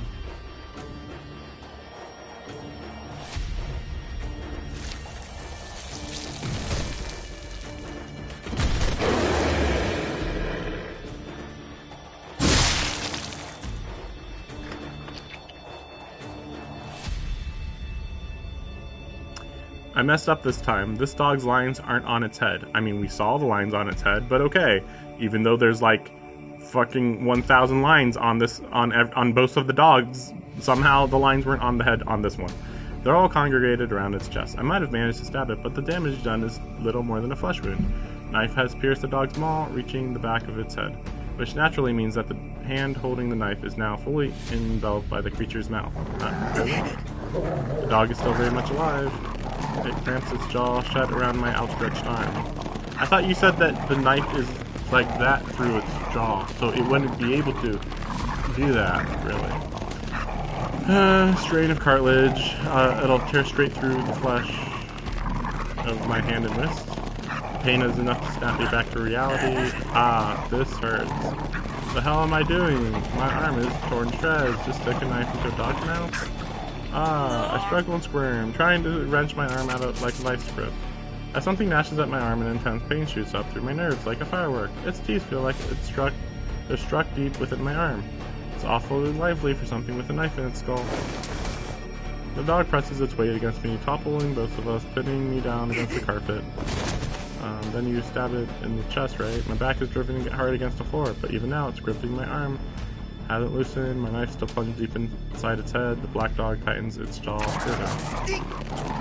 I cannot imagine what's happening because, like, how is the dog biting at anything when this is how it looks? Or maybe it got stabbed through the top of its head? I guess that makes sense. More sense. It's gonna rip my arm off. This is insane. What kind of dog keeps... It's a zombie dog. Something warm. Oh man, blood. Might be the dog's blood. It might be my blood. Scrambled. It's my scrambled blade. Doesn't matter. Oh, let go. Dog fuses. Oh man, I'm gonna skip this shit. Oh my gosh. All I have to do is kill it, but how do I do that? It won't be long till my arm gets killed. Oh, my arm is gripping the knife. Full weight of the dog. The desperate circumstances force a weak chuckle to escape my... I just need time to assess and think things through. That's how I've always done it. Look. See how there are plenty of lines running along the back of the dog's head? The path to survival is blindingly clear. This is a wild beast, a monster that devours humans, but when it's this close, it's painfully aware of its wildly beating heart, burning with its own desire to live, even though it's not alive. Cramps down on my arm even harder than before. I'm stupid. It's kill or be killed. I gotta kill this dog. So much blood. It burns itself into my retinas until red is all I can see. I'm covered in blood. It's making me go crazy and wanna kill. I can't kill something that's alive, even though I killed the other dog already. Hypocrite, you've already killed something much bigger than some mutt. You killed her. Just ignore that time, though. Well, when I killed that other dog, it was automatic. Just like when I killed Arcwood. But now I have to consciously, like, not die. Oh man, killing is bad. Oh, I forgot about all the stuff I've killed in the past. My trauma that we'll find out in 20 hours. It was a hot summer day. It's kill or be killed. Before me is a figure of a young boy drenched in blood. You were ready. My hands are stained with warm red blood. The blood. You killed before, haven't you? Ah, I'm so crazy and edgy. Oh man, I can't believe he just cut the lines that can be cut. Rather than extract my arm, I cut into the body more and cut the lines. Man, yep, that's what happened. He cut the lines through the body. It's still alive though. There's only one thing left for me to do. I take the knife from my switch hands, stab it in the chest. Yeah, I really don't fucking care either.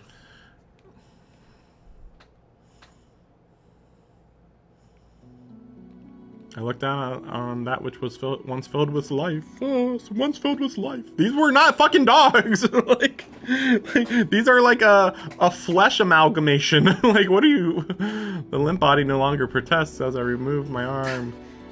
You hardly even bit me? What? Take a long look at my bloodied arm. My school uniform has been torn to shreds, but the gouges in my flesh aren't even a centimeter deep. Arcwood did something? The deluge of blood dripping down my arm earlier must have belonged to the dog. It doesn't even hurt that badly. My fear must have clouded my mind and amplified the pain. I'm still lying down on the floor, staring at the ceiling. My head hurts so much. My world is a patchwork, stitched together by these lines. Though my limbs are freezing cold, my mind is spinning with a fever. The corpse of the two dogs are right beside me. One of the arms is covered in blood, while the other is clutching the reddened knife. Beneath this floor are the mangled, charred corpses of victims in the pandemonium, and there's nothing I can do but laugh.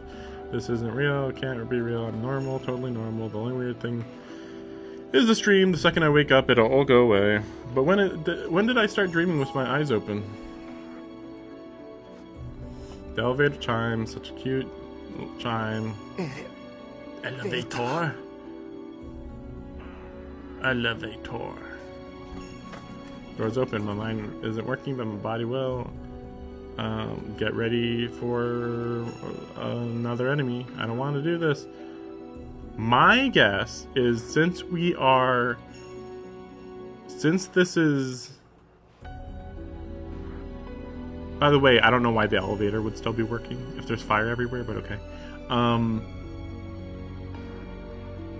So normally I would have thought that the villain was going to show up here, but I don't think he is. My prediction is Ciel will be here. That's my guess. I warily gaze inside the newly arrived elevator. Indeed, it is nothing. It's completely empty. Okay, maybe not. A bit of anticlimactic. Danger is past. Everything's over. I've already gotten a grasp of the situation on the lower floors unconsciously, which means there's no reason for me to stick around here. I turn to leave when... Help me! Okay, I guess no. I was thinking like, oh, the opposite of what I was expecting was going to happen, but no, maybe the villain will show up, maybe. No mistaking it, it must be a survivor. Out of breath as she frantically works her way up to the stairwell next to the elevator. Oh, it's not on fire here yet. She's relieved, but she doesn't slow her pace. Within moments, see her spilling from the stairway into the hallway. You! Running again as she takes note of me. And then we realize she's a zombie! Her expression overcast and pale with fear is lit up by the flash of joy as her eyes focus on me. A white gloved hand seizes her, ripping her from salvation and back into hell.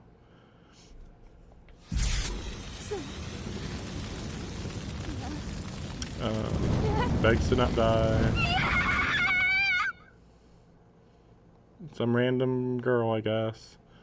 Falls silent, no resistance, no constraints that bind her. Second she's grabbed, she loses consciousness of this was a dream. She was a snake, and she was snapped awake, leaving only her body behind. Stop. Yamaro? Was it Yamaro? That's what stop is in Japanese. Stop this at once. That woman is a human. Don't kill her. Sweet and innocent girl. Preying on her is evil. Ah, the vampire is the vampire. So yeah, we're just showing off the villain for... Okay. Starry orbs of light flicker and scatter within my vision. Rage like never before boils in my chest. My vision clears and I see two soulless pits amid a deluge of blood. Woman's legs twitch ever so slightly. All motion, all life drains from her face. It has to be the first time I've seen it happen, but I don't need to be familiar with the sight to comprehend the spectacle in front of me. It's a vampire! Discards the body.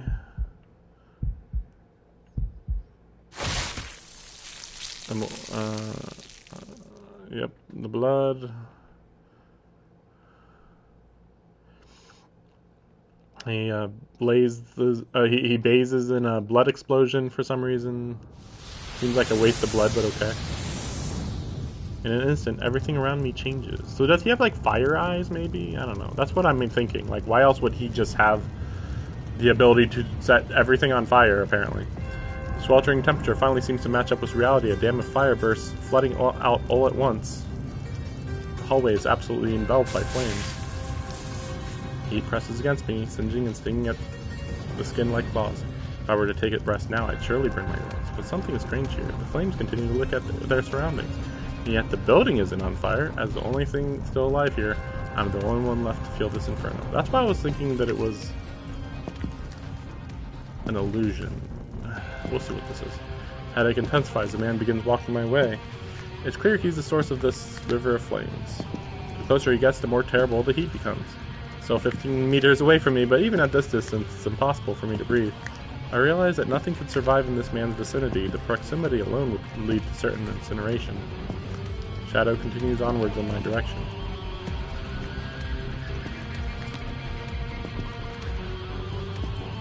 I feel like he could kill this guy if he tried. But of course, the story won't let him. He's leaning tall, wearing antiquated clothes topped by a heavy fur cloak. Though his figure may be human-like, everything about him screams that he's anything but. There's something off about him. Ah, he's a vampire. Only 13 meters now. He continues. I glare at the man, knife firmly in hand. He doesn't respond. I'm starting to wonder if he can even see me. He doesn't care about you, man. I'm looking at him. Flames are everywhere. The dust lines are on him. Oh, what's that? My brain feels like soup boiling over an open flame. Like I said, a dense and intricate torrent of death swirls at the center of it all. And at the center of torrent is an odd glimmer, bright and shiny like a precious jewel. My head hurts too much to keep staring at it. It's like how staring straight into the sun will burn your retinas. Yeah, I assume that, well, like maybe all dead apostles, because they absorb the life of so many people, that's their core is just a whole bunch of death, maybe. There's no way I can directly stare at the core for too long. If I don't still myself, my brain itself might rupture at the sight of it. 8 meters, draws closer, temperature rising. 6 meters. The man stops, focus on me. It took him this long to notice me standing here. Yeah, because normally he just kills people, and that's it, you know. I meet his gaze. I shouldn't make eye contact. Arkwood's words of warning, right? Yeah. I mean, to be fair, he's probably immune to eye powers because of his death perception eyes, but we'll see. I can't tear my eyes away. I can't ignore the abyss before me. He's different. His eyes can't be the mystic eyes Arkwood was talking about.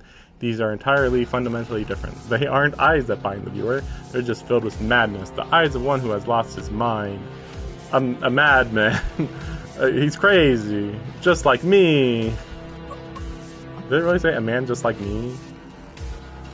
How is all this ends with it saying a man just like me? A guy filled with madness who lost his mind, poor and hapless, driven by his impulses. That is who Shiki is? I don't think so. Not normally.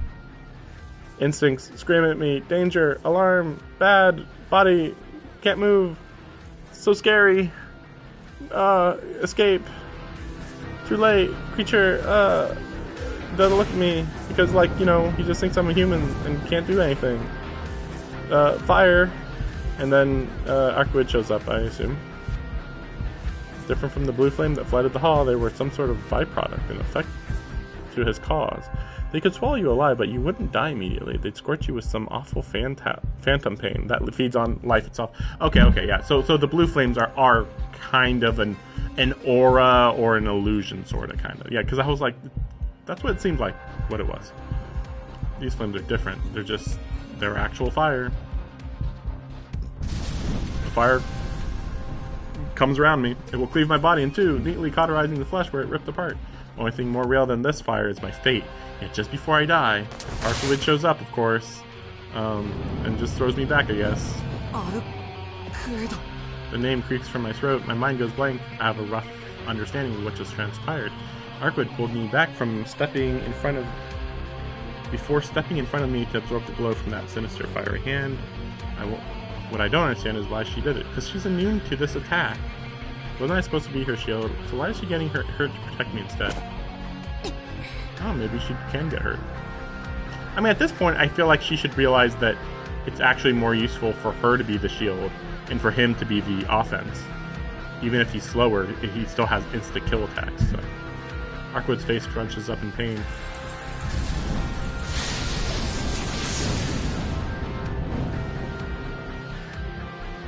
The man hits her with the flaming claw again and again. This time she doesn't have to pull me out of the fire's way. Archwood swings her right hand like she did, batting the flames away with the air pressure from her swing. Unable to extinguish the flames entirely, lingering embers strike her head on. Does that mean even Archwood could be burned if she took the full brunt of these flames? Are they hot enough to kill even her? This woman with barely any lines on her? Who's supposed to be so far removed from death and can stand 3,000 degrees Celsius? And then he's like, why are you so weak or something? The entire class lasts less than 5 seconds. The two exchange a dozen blows each way. I don't understand why, but when they're done, the man solemnly lowers his arm. He stares at Archwood intently, not saying a single word. My kind of guess is that he actually wants to die. There's no other explanation. Like, Archwood is clearly supposed to be crazy way stronger than him when she's at full power. So, like, the fact that he even is attacking her kind of just implies that he wants to kill himself. Archwood glares back as she clutches at her red abdomen. Man has eyes for nothing but Archwood. He doesn't even care that I'm here, safe behind Archwood, clutching a knife. Yeah, you just look like a normal human. Vapor sips from the man's lips. His breast is heavy, like it's being pushed through an exhaust pipe as he reaches with his left hand to find something beneath his coat. Metallic, gotta be some kind of blade. He's hiding a long object beneath his coat. Same object he used to run through the back of that woman and turn her fountain of blood. If you say so. I mean, I think he could do that with his arm, though. With his just bare fingers, but okay. He takes one step closer to Archwood. His weapon is still clearly concealed beneath his coat.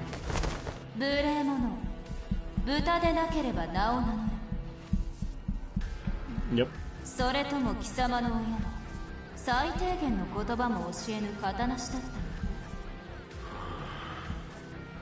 The man stops in his tracks.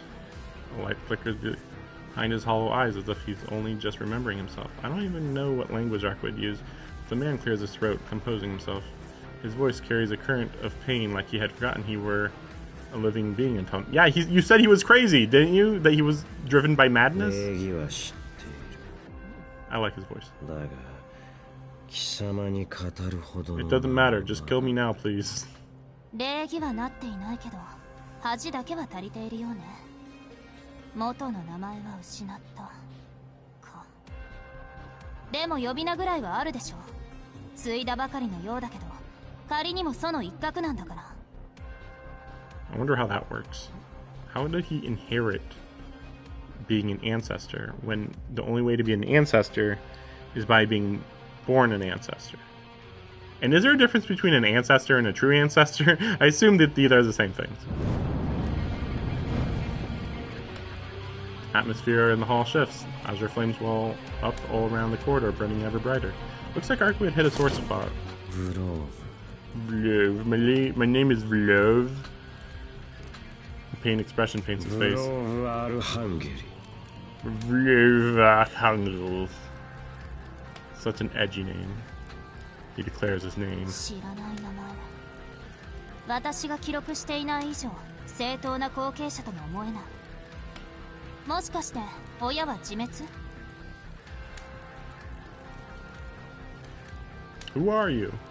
そうではない。 Nah, I killed him 俺が because he wanted to 仕留 die. めた。なったばかりの祖ってこと。 Okay. じゃあ次は私を殺して箔をつけたい？名誉は己の胸にあるものだ。俺は俺が欲しいものしか奪わない。心構えは立派だけど、それなら私だけに絞りなさい。これはちょっとやりすぎよ。いや、この都市は汚れている。焼き尽くさなければ俺の心情に戻る。This city is tainted? Okay. あ、そう。つまり蛮族同然の三流使徒だったわけ。 It does sound like that's kind of what he is. Kind ソ of. ヤであることは自覚している。 I mean, why is the city tainted in the first place? 神祖の姫、その心臓を俺によこせ。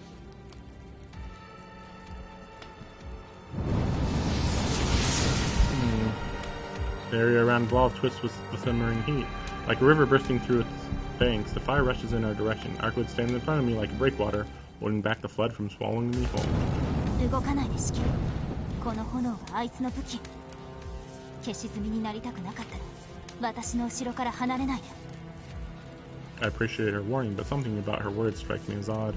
This is his weapon? Is she really sure about that? I mean, after creating these high temperatures, he's still... No, this isn't the time to think about that. I'm focusing, I tightly grip the knife in my hand. He's coming. The hallway is now a cavern of flame. Vlov pulls the blade from his coat. Does he? I feel like he doesn't have a blade. You just keep saying it's a blade. For some strange reason, Vlov suddenly turns his back towards us. He strides down the hall, enters the elevator, and leaves. What? Okay, now I officially don't understand the goddamn thing. I don't understand those dogs. I don't understand the flames that covered the hallway. He has flame powers. And I don't understand the waking nightmare that attacked the hotel. And what, Arkwood, really? She's that exhausted? She's got a nasty wound. It looks like she managed to stop the bleeding, but her face is contorted in pain. Still fresh. Okay, my best guess, I just realized, is that the sun's about to rise. So he has to get out of here because he actually is still weak to the sun, probably. Maybe. Even though he's supposed to be an ancestor who shouldn't be weak to the sun, but he's like in transition between being an ancestor, maybe? Maybe. But then why did he attack us so early in the morning, you know? If he, like, my best guess is maybe it just took this long to find out where she was, and then he found where she was and then immediately started attacking without thinking, because, you know, he was so crazy in the moment that he just wanted to deal with her ASAP. That's my guess. Because he was like, give me your heart, and then he was, I'm here, why did you... ちょっと甘く見てた。 May have underestimated him a little. あれくらいなら式を助けて、私も軽くかわせると思ったんだけど。 Well, I don't think she... Well, it seems like she didn't even know what his powers were. さすがだね、式。 What does that mean? Maybe I underestimated you too? 式にやられた傷、そんなに甘くなかった。 Oh, because yeah, she keeps thinking that she's going to regenerate fairly quickly, but it's like, no, actually, I lost way more power than I'm giving credit for. Giving you credit for. With her face still scrunched up in pain, Arkwood smiles as if she was amused by her own words. I can't bear to look at her. Not only did she suffer this wound, while protecting me, I'm the reason she's this weak in the first place. So why is she still smiling at me so stupidly? How am I even supposed to respond? Arkwood leans against me, putting her weight on my shoulder as she closes her eyes. ちょっと待て、何目を閉じてるんだバカ。しっかりしろ。お前は夜なら死なない吸血鬼なんだろ。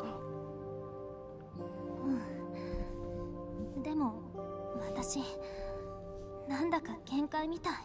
I assume what was going on with that whole talk about the dogs, and even like when Vlav was going toward us, is just Shiki being like, oh man, I've never killed anything before, and this is the first like combat situation I've ever been in. It's so overwhelming. And I guess it makes sense for a Japanese kid. I mean, supposedly Japan always wants to tell you that no matter the situation, it's going to take a while to accept what's happening.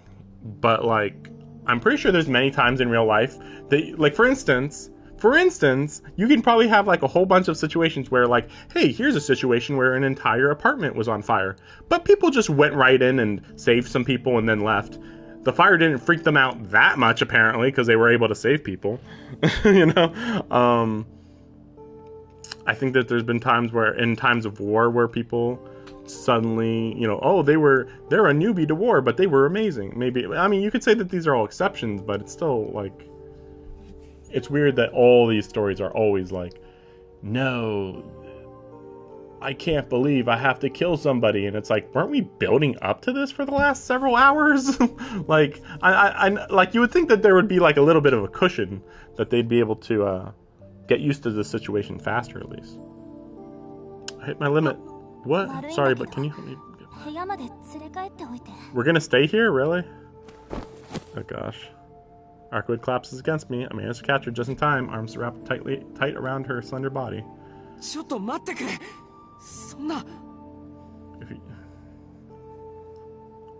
If you die on me here, I'll really have no idea how to respond. He barely talked. With all that.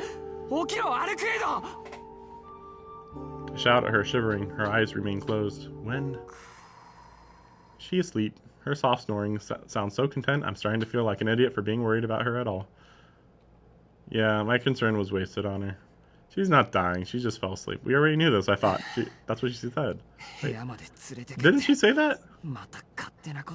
Yeah, I hit my limit. Gotta go back to the apartment. Okay. This time it requires me to make a conscious... Wait, no, sorry. Yeah, my concern was wasted on her. She's not dying. She just fell asleep. Sure, whatever. I'll drag you back all the way home. Keep tossing around those selfish commands. Why don't you? All the way home?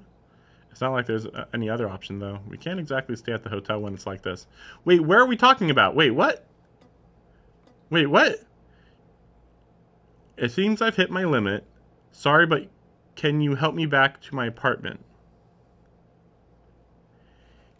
She just said her apartment, but we don't know of any other house that she has other than this hotel room. But you could call that an apartment, I would think. But she's saying go back to my apartment.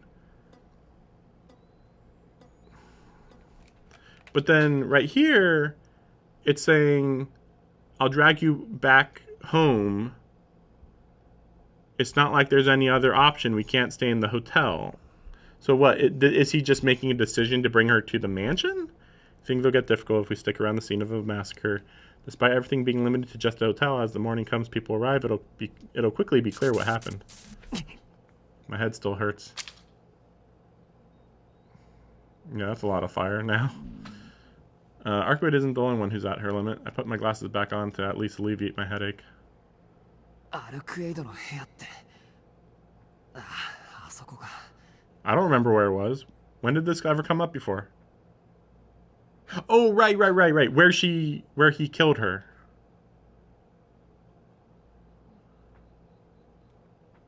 Even though I've only visited it once, I still vividly recall its location. I thought before he couldn't remember it at all, but okay. Well, no point loitering here any longer. I gather up our things from the royal suite, pull Arkwood into my arms, and leave the barren hotel with a feeling of shame pressing down on my shoulders. What things did they have in their hotel room? What things did he have to pick up? That's so weird. I guess that's it, right? I mean, it'd have to be. It's the start of a new day, right?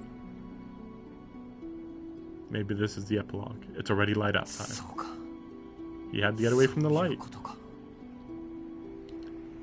Explains why he left. The sun illuminated the city with its gentle light. Night has given way to day. Yeah. For now, I should focus on getting Arkwood the rest she needs. Taking a taxi is out of the question for some reason. We stand out if a pair this suspicious got into your car. You definitely remember their faces. Or yeah, I guess he has a lot of blood on him. I guess she has blood on her too. But they're still walking the streets. Instead, I carry Arkwood as far from the hotel as I can before boarding a bus. Okay, for Soya Station. We're lucky. Given the early hour, there were no witnesses or curious onlookers to point their gaze at us. I guess it could be 5 a.m. I still call bullshit, though. Okay, it could be 4:45 a.m. I mean, I still call bullshit, though. Like, people are still going to be going to work at that time, you would think. I guess not as many people, I guess. Maybe. The emergency exit around the back is exactly like I left it 2 days ago. Oh, right, yeah. Neither the residents nor the building's caretaker must have noticed the lock was broken. It's 6:30 in the morning now. I sneak into the self-proclaimed vampire's room just like I did the last time. Finally, this long mess of a day can be laid to rest.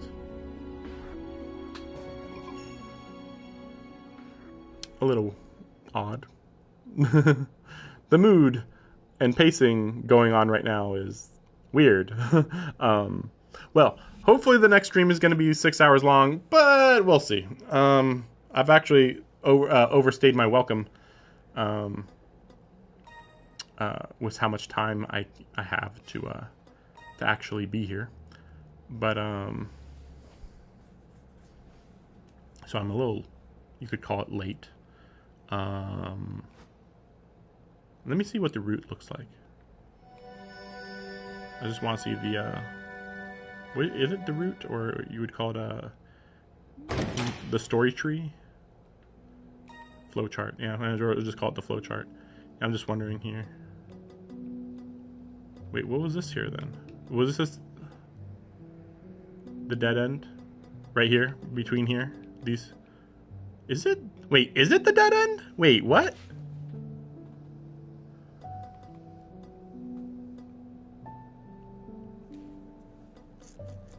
I guess it has to be the dead end, right? But why can't I look at it then? Is it because I didn't save it? That's weird. No, but it saved. But wait, but it saved. Wait. This is weird. Because I can't go to the other choice. I can't, like, look at the other choice. So if I had left, then that's the other choice. And then if I had run away differently, that would have been the other choice, but it wasn't much different. That's the thing. This is like an actual major option. Like, this is a real major choice. Whereas this isn't even really a choice. And then these are just superficial choices. They're barely, you could even say that they're barely deviating from the timeline. That's how you can know it's not much of a choice. Now here, I don't know though, with these choices. I mean, they seem right next to each other. And then, yeah, this one's a pretty major difference. Huh. Maybe this is an option that will change later. Because, yeah, like I said before, I actually tried to choose the other option. Because this is where, like, you reject reality. But I was trying to change it, and it didn't let me. But I assumed that this is because it was just... I assumed it was because it just wouldn't let me do a different route yet, maybe. And then superficial choices... Superficial. Whoa, wait. Well, these are superficial. And this is superficial. But...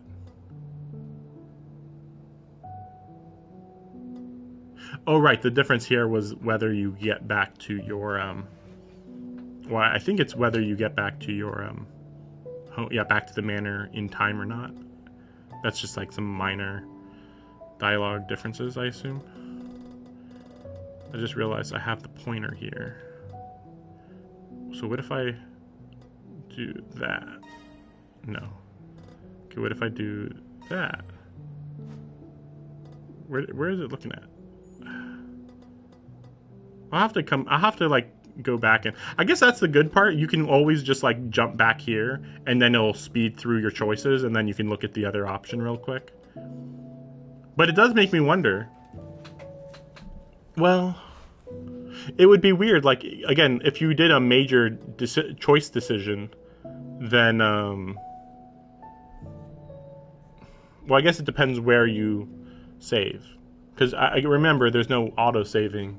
So as long as you do a save, then that's where you would go. Like, I could just right now jump back to here, do the other option, and then if I don't save, it would just come back to where I am right now. But if I do save, then I'm at that point, and so yeah. It's weird how the game is saving. It acknowledges that you've seen these things, but you still are saving at an exact specific point in time. So, well, we can even see how long each day is. The first day was super long. Second day was fairly short by comparison. Third day was crazy short by comparison. And then the fourth one is the longest by far. Okay, well, I'll see you guys tomorrow. Hopefully, I'll end up having a much longer stream. I'm hoping for like 4 to 6 hours, but we'll see what happens, I guess. I have no idea what my how my schedule looks like for the week, really. But yeah, thanks for watching. See you next time. Bye-bye.